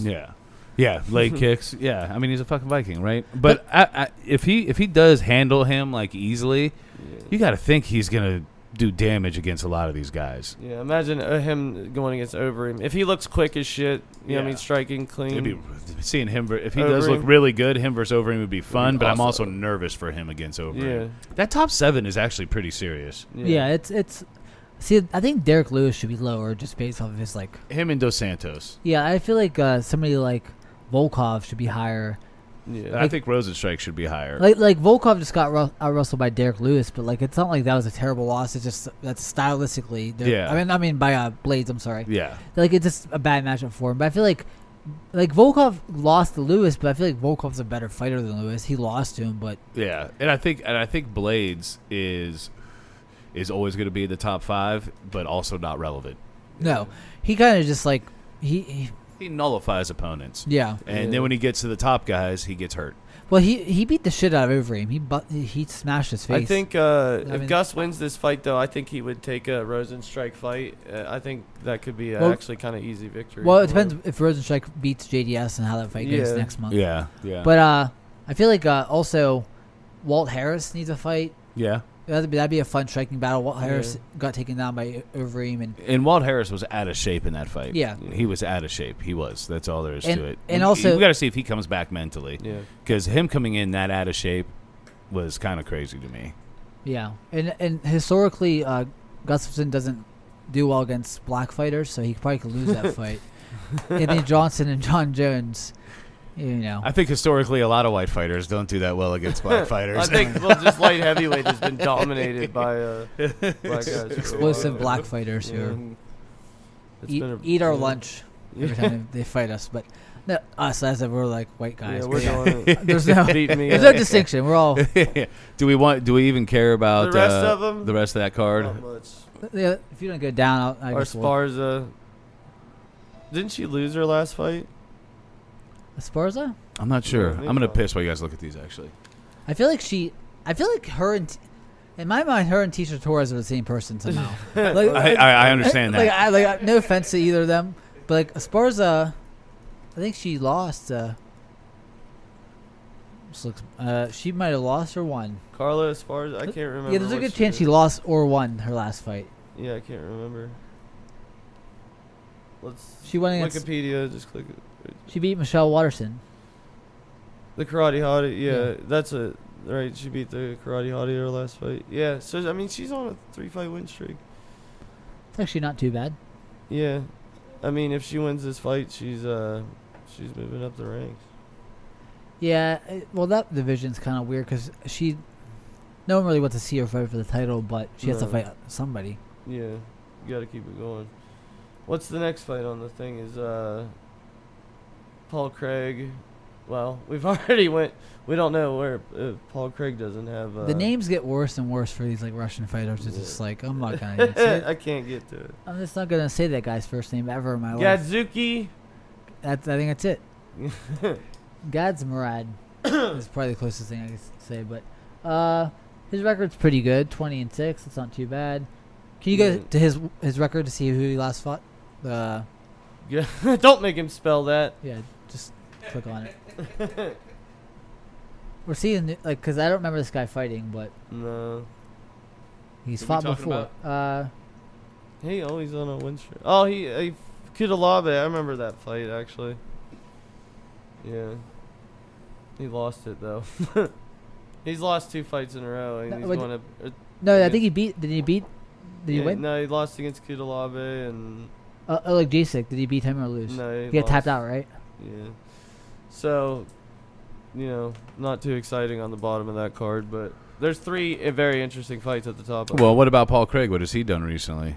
Nothing. We looked. Remember, he drawed with Rua. Yeah, that's the only thing we knew, though. Draw with Rua. Yeah, and then he had no notable names of. Oh, that's right. No names. Yeah. I feel like this, the UFC website, it's like they don't show enough information about what weight class and in the screens are just bare. Yeah.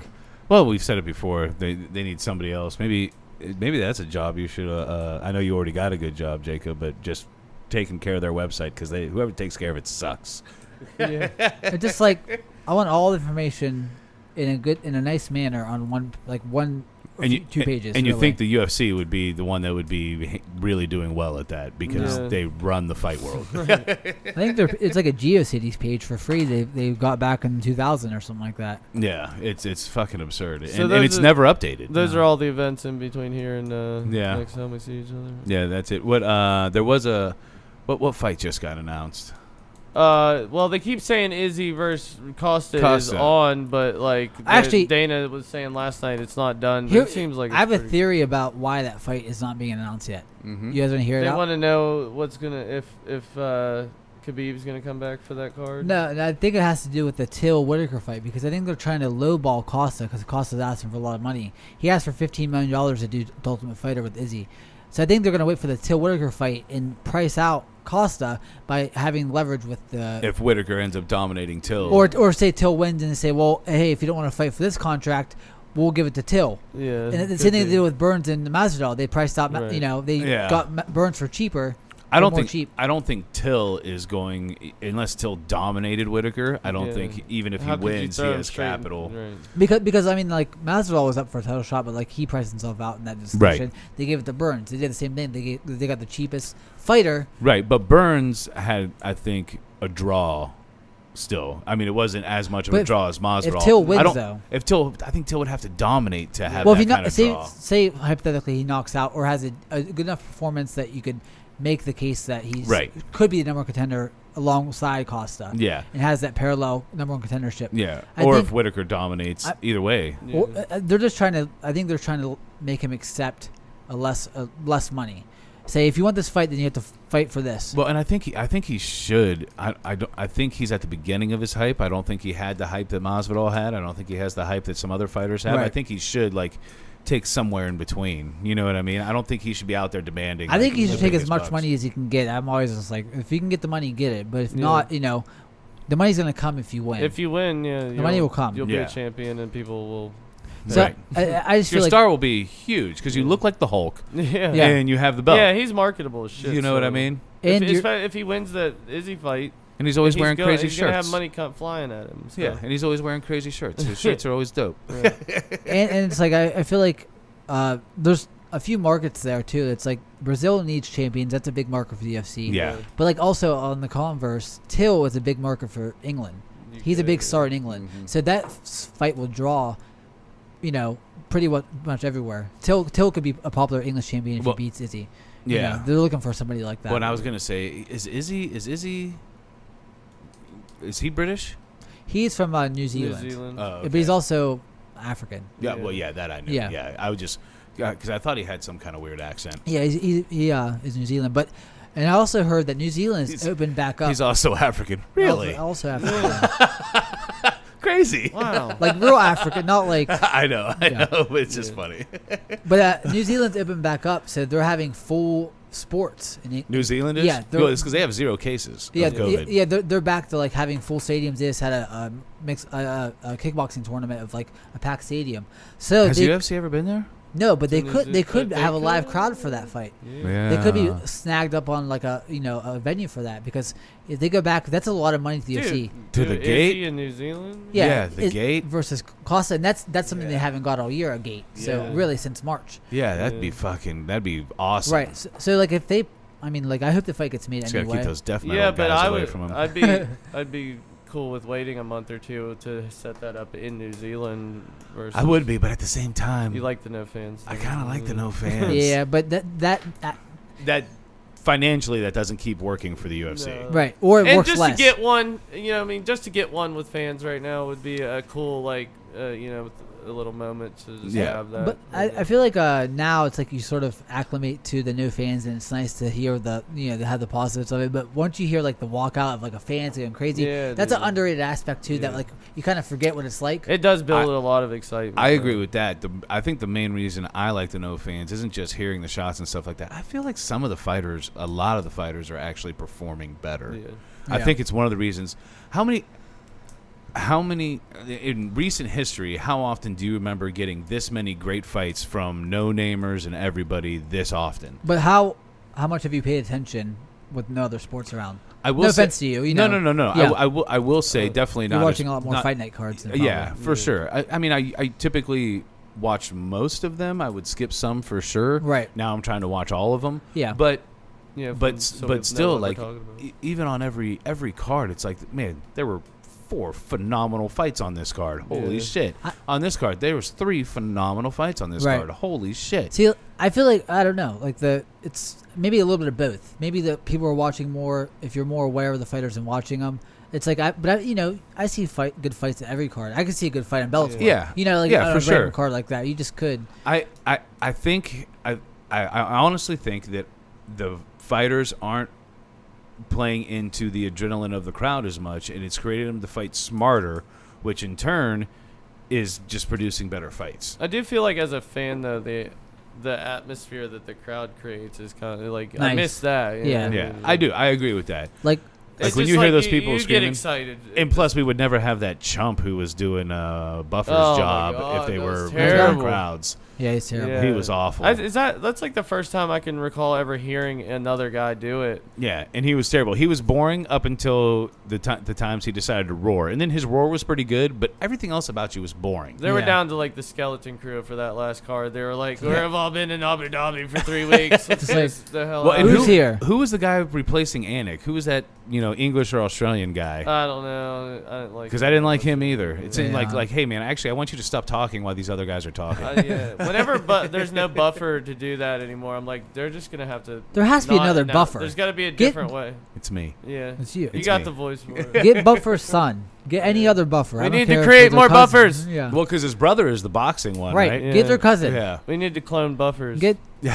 Clarence Buffer or whatever you're Clarence gonna buffers. I Just feel any like I random could. one. I feel like I could do it, but I would want to do it like with the fans there. I wouldn't want to do the do. Yeah, fan you fights. don't want to take that job be- without the fan. It'd be hard to get as hyped. You know what I mean? Buffer's getting hyped no matter But what. imagine being like the guy who follows Buffer. Like you just come out, no one knows who you are. You're just like, Yeah. no, I'm just doing it now. It's Oh. gonna be How like shitty is you're that? gonna go through You know like what I would- a decade of like people just being like, nope, next, try another guy. I would like, just go out there and lose my shit because honestly, that's kind of what Buffer does. Yeah. He just like I feel like he blacks out. Just like he's in like a trance. Yeah, it's like he comes out and he goes, "So how'd that go? I have no idea what just happened." It just came to. Yeah. He just comes to with a harem of women around him and backstage in a hotel Yeah. room or somewhere. And he's always so well dressed. yeah. Yeah. But I honestly, having somebody else there really let me know what he brings to the Yeah. UFC, and Yeah. it's a lot. I feel like a lot of people like a lot of even the production, like you talked about last podcast, like the production of the UFC. When you contrast that with another promotion or another like boxing, Another promotion They're or just like- boxing. builds an atmosphere. what the fuck? Yeah. But the Pride and one fighting championship have pretty good. They had Yeah. good like entrances. And Yeah, it was all spectacle. Pride definitely did. Pride just didn't, Now with UFC, they just have the technology on their side. Yeah. But Pride did a good job of it.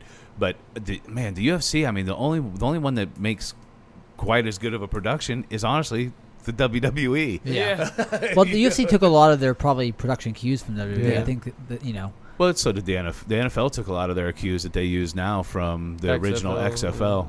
Old do they? McMahon. Yeah. I didn't. That camera that goes across the field Yeah. on that zip line, that's from the Yeah. XFL. They stole a lot of their They ideas. stole a lot of it. XFL, the original XFL actually probably should have been really popular. But They just got really fucked. I don't. Did you watch the? Well, and then they remember- got fucked this time too because of COVID. Like Yeah. they had to like. and honestly, there was a couple players on there that were really shining, and they got signed by the NFL. And it was doing much better than the old iteration. Well, the old iteration, they made so many poor choices. Yeah, and it was focused too much on outside spectacle instead of the game. Well, and not just that. It was so on the 30 for 30, they also show you. So they also put it on Saturday nights before Saturday Night Live. So if Saturday Night Live was hot. if it was time for No, Saturday Night well, Live they have to cut start, off games. they'd cut off games. That's terrible for the. Yeah, And like the best game that they had, Was it cut was off. like it was coming down to the wire. They had to cut the game off. It was like their highest ratings moment, and they had to cut it. It's actually even worse than that. They didn't actually that game didn't actually get cut by Saturday Night Live. Their personal power went out for the that's cameras. right. Yeah. So How, the, like, so the clown cameras shoes is cut that? off. Yeah, like It's so. like You know how fucking- Vince McMahon probably literally murdered Oh my somebody God. over that. How 'Cause red was his Yeah. neck and face? yeah, The because it reddest. was like the craziest game. Like it was back and forth, big scoring, crazy shit, and then the game ended up even finishing crazy, like last minute passing touchdown, but nobody saw You it. think we can make a living talking about the XFL? I feel like that early 2000s is such a fertile time of like wrestling in the XFL and like sort of like MMA coming into focus Yeah. a few years later. But like it was just like you'd watch like Mansers and shit like that. Yeah. It's just like it's just like Man Spike time. TV and you Right. know. But Dana White just he did it right by stealing some of the stuff from them, because even with no fans, their production value is just so much higher. It's so much higher. It's fucking crazy. And I think that's part of what the fighters have to realize. Like, hey man, this is why we got to take a little less money than some of the other boxers and things like that, because the production value is through the roof. I don't- It's what makes UFC so hot. Yeah, I don't and even see, you're gonna like- keep making money more often. Really, This is how good the UFC is. All three of us have said, all right, Jones, if you don't want to sign up for a fight, just fucking go. Yeah, it's not. Yeah. The best fighter in the Well, world, he we're like, said just get out of here. Like he said, it's moved beyond any single fighter. It's the brand now. Like, Yeah. Well, it's smart of the company to do that because it doesn't give the fighters as much leverage. yeah. You don't have you can't say, well, if I sit out, you won't go on. They'll go on. If Conor McGregor never fought another day in his life, the UFC would be fine. It may be less lucrative. Yeah, but you'll find another person. Yeah, it might not be less lucrative because they'd be paying fighters way less than they're paying these bigger names. But they're a star making machine. And they probably end up finding guys like we've seen in these fights that fucking put on great fucking fights. You know what I mean? They're in the star making business for sure. Because I remember the talk back 10 years ago was like, what would the UFC do without Brock Lesnar, without Chuck Liddell? You know, like I heard that then. Yeah, you would hear it, but fucking whatever they want. Yeah, there was a lot of that talk when GSP and Silva were reaching. Right now they're not going to. What are they going to do? There's no stars, and like Conor McGregor just literally. Because you don't think about it, and it's just like it's a right combination of things, and you'll have that every decade or so. Yeah. And we're probably noticing that it's less of a problem now because we watch more of the fights. You know what I mean? Yeah. Back then, you're like, "Fuck, when would these guys leave?" Well, we didn't watch the prelims. We didn't watch the bullshit Those fight cards. Are bad. Like, there's a lot of like rosy tinted glasses when it comes to old UFC. Like, oh, who are these no name fighters fight cards? But like, you had if you watch an undercard of like. Fucking Matt Hughes versus Dennis Hallman or whatever. It's just like, who are these? Like it's the most random fighters you've never heard of in your life. Yeah, it's like people you've never because it was too new. Yeah, and you didn't even but then in retrospect, back then. That was the same people that we're hyping up now. Like you'd see like Phil Baroni, like Phil Baroni's gonna be champion. Yeah, but they have enough. It's just like, they have enough talent in every division now to put up great fights, even in the undercards and stuff. Yeah, Phil Baroni was the fighter that let me know that you cannot be too muscular and be like a top level guy. Phil Baroni, there's been Mike Perry's just Phil Baroni, but a different version of Phil Baroni. Yeah, probably a better fighter too. Phil Baroni wasn't good, but he hit pretty hard. He did hit hard. Yeah, he did hit hard. Phil Jabroni. I think Phil Baroni called out Mike Perry on Twitter 2 weeks ago or something like that. I would watch the shit out of Phil Baroni versus Mike Perry. Like they're just two nuts. Yeah, two crazy people. But like I said, in retrospect, I like watching crazy people fight. Yeah, even fun fights are if it's interesting enough, I'll watch it. Yeah. But in retrospect, all those fighters that you didn't know then and you know now, it's just all generational.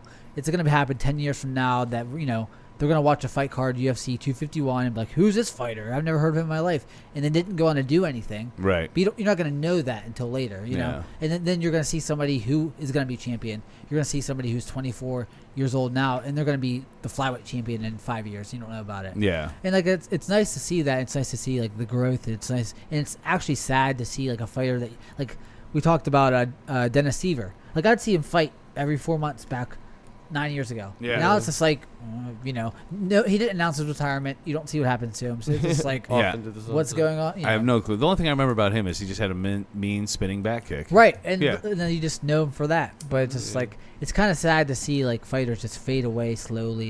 You'll see Joe Lozon eventually won't fight again. Yeah. And I love watching Joe Lozon fight. Right. And you'll know who he is. Yeah. But there's 10 years from now, someone's like, who's Joe Lozon? Mm-hmm. Because then you. Because you have, and you can't even be mad at him for not knowing who he is, because he never came to fruition, per se. But he was just always a fun fighter to watch fight. And same thing with Mike Swick. I don't know if you guys remember Mike Swick. Yeah, he was good, but you're not gonna know he was never a champion. But he just quietly retired, and he never fought again. But there's not. That's the thing is so many guys chase this So many guys chase this picturesque ending to their career, and it's how many people even get that shit? Yeah, not many, dude. Not many at all. GSP got it. Yeah. And he got it pretty well too. He came back and won a title. Yeah, and got it again. So he got it twice actually. But a lot of fighters just their bodies just aren't there anymore, and they just kind of starts to get sad. Close You're it up, chasing something that's never gonna happen. Yeah, but it's crazy. Anderson Silva, I still enjoy watching him fight. Yeah, he's a shadow of himself. But honestly, I also feel like he should just go ahead and fight at light heavyweight. I think you've slowed down too much for middleweights. He actually hasn't. It's not like he's getting knocked out every fight now. No, he's still a problem. It's still hard to deal with him. If you're starting to fight him, I'm not I wouldn't assume I would just knock him out, because his chin has still been pretty good. Yeah, he got knocked out by Weidman, and that's it. Yeah. And I think I just think he doesn't belong at middleweight anymore.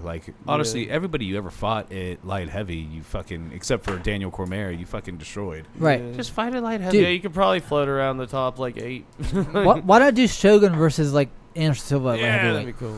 That would be cool. Yeah, and why not do that fight? Because it's not like Shogun. I think Shogun would get hurt in that fight though. Yeah, I see. But Shogun, is more relevant Not to the hurt division. isn't right, but just picked apart. Yeah, but Shogun is more like relevant, Shogun, like ranked fighter right now. But like Anderson Silva probably would beat him. So at this Should. point, like it's weird that it's like why not make the jump and just see what's up in that division? And stop having to do the weight cut. Yeah.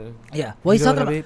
He's actually I saw he's teasing on Instagram Anderson Silva a fight against Anthony Pettis at like a 175 Yeah, I catchweight. think I heard something like that. Like, Honestly, those be guys, cool. like, honestly, George St. Pierre, Anderson Silva, I'd watch them fight any catchweight fight ever. Yeah. Right. You know what I mean? Yeah. And what's crazy is I say that night for a long time I got tired of George St. Pierre. I really did. Like he was winning, he was dominant. I couldn't say anything bad about him. Yeah. But He's boring. he was eventually. boring. After a while, he wasn't boring initially. Initially, No. he was out there taking That people's Sarah heads The loss. off. last 3 or 4 years was just like Yeah, Dreadful. dreadful. Yeah.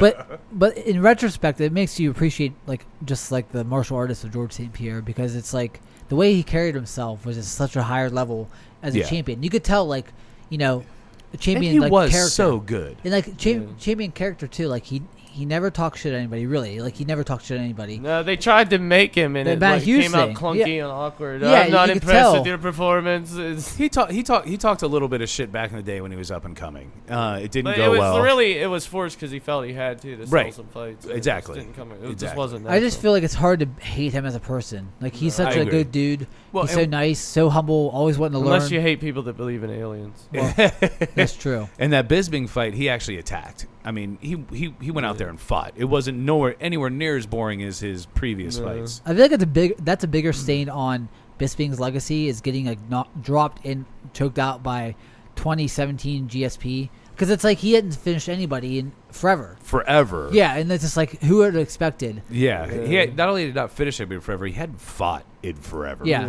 You know what I mean? It was a And he came few back and- years. He looked Fucked rusty. you up. He looked rusty in the first round. I'm not gonna lie. He looked a little rusty, but he slow, still too. looked better than a lot of Bisping? people. Would you watch Khabib versus GSP at 155? If he dropped the weight. Yeah.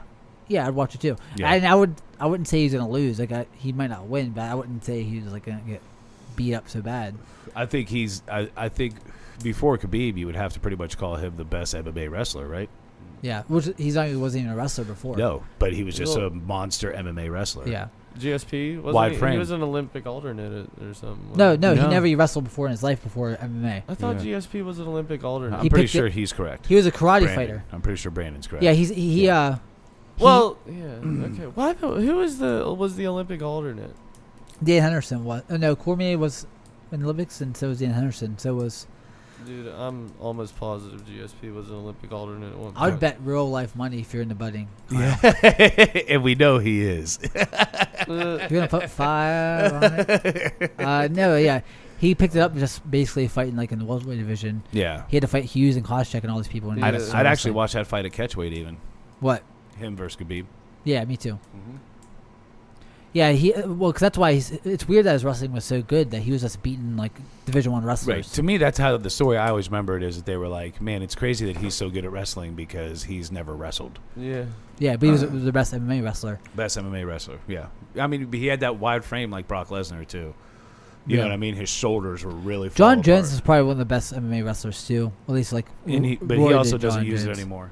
Yeah, like prime John Jones that were like on the sauce. Oh, but the sauce. Yeah. Cormier probably is up there too, but he doesn't use it that much either. It's like Yeah. The Yeah. sauce? No, Cormier hates the sauce. barbecue sauce, Not a maybe. sauce. He loves Maybe barbecue sauce for sure. Yeah. But Cormier, it's crazy to me that he doesn't use wrestling, and I expect to actually see more of it in this rematch with Stipe. You would I don't think it's gonna go well. No, No? I think Stipe is gonna win. I just feel I think if Cormier incorporates wrestling, it's going to be a long night for Stipe. I don't trust. I don't know. I don't know if he can get him down. I don't trust in the cardio of Cormier to wrestle for 5 rounds at 41 years old, 40 years old. He is 40 years old. Yeah, You forget how old he is. It's hard to Yeah. wrestle that long, that old. That's why you don't see Romero wrestle a lot. He's just hard to wrestle and especially too like I feel like with MMA wrestling, it degrades if you don't use it as much. Yeah. Like it just like if you don't sharpen that skill, then it's like it degrades, and he's probably sharpening it now in camp. But I don't know, his cardio is going to give out, and I think his cardio is probably worse than Stipe's. Well, to me, honestly, he was winning that second fight again until he started taking those body shots. Yeah. Just literally repeatedly. Yeah. Repeatedly just taking that same body shot. Well, he didn't adjust to his stance. His stance was like a mummy stance. Yeah. So you can't. And again, I think if he takes him down there, then it prevents that from happening as well. But Stipe probably expects that now. Yeah. You know, he said, well, because he said out in public on the media that I'm going to wrestle you. You know. Well, it's just like, will that carry? It looked like Stipe had just figured DC out all of a sudden. It's like, will that carry over into the next fight? Like, yeah. Well, to me, I mean, it's not like Stipe was dominating that fight. I think that was going pretty well for Cormier, and then those body shots were just ruthless. Those rounds were close as hell, though. Yeah. I couldn't tell close. They were close. Now that I think about it, it was close, but still. And these are just those body shots. And like, what, 4 or 5 of them in a row? The same body shot? He like hit like 13 in a row, it seemed like. It seemed like he was just hitting nothing but body shots. And the exact same one. Yeah. The exact same body shot. The same thing over and over. Yeah. And I don't know. I just feel like I don't trust a 40-year-old wrestler to wrestle 5 rounds. I just don't trust it. Like, it's hard to imagine, you know, it's tasking. I feel like if you could do it, he would have done it. Well, you would say that, but you would also say if he could block that one body shot from getting hit 13 times, he would have. But he definitely could have. But he just didn't. Well, there's to me it seems like something in his camp that he didn't wrestle for a while because he knew it wasn't conducive to a good game plan.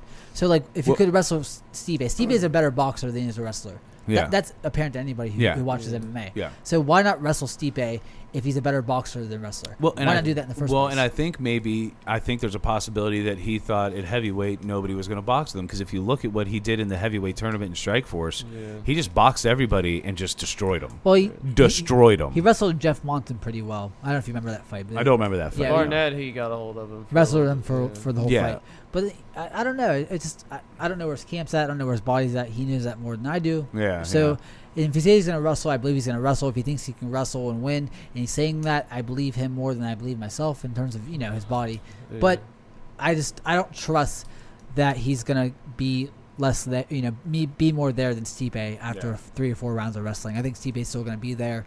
I've never seen Cormier really laying that much ground and pound.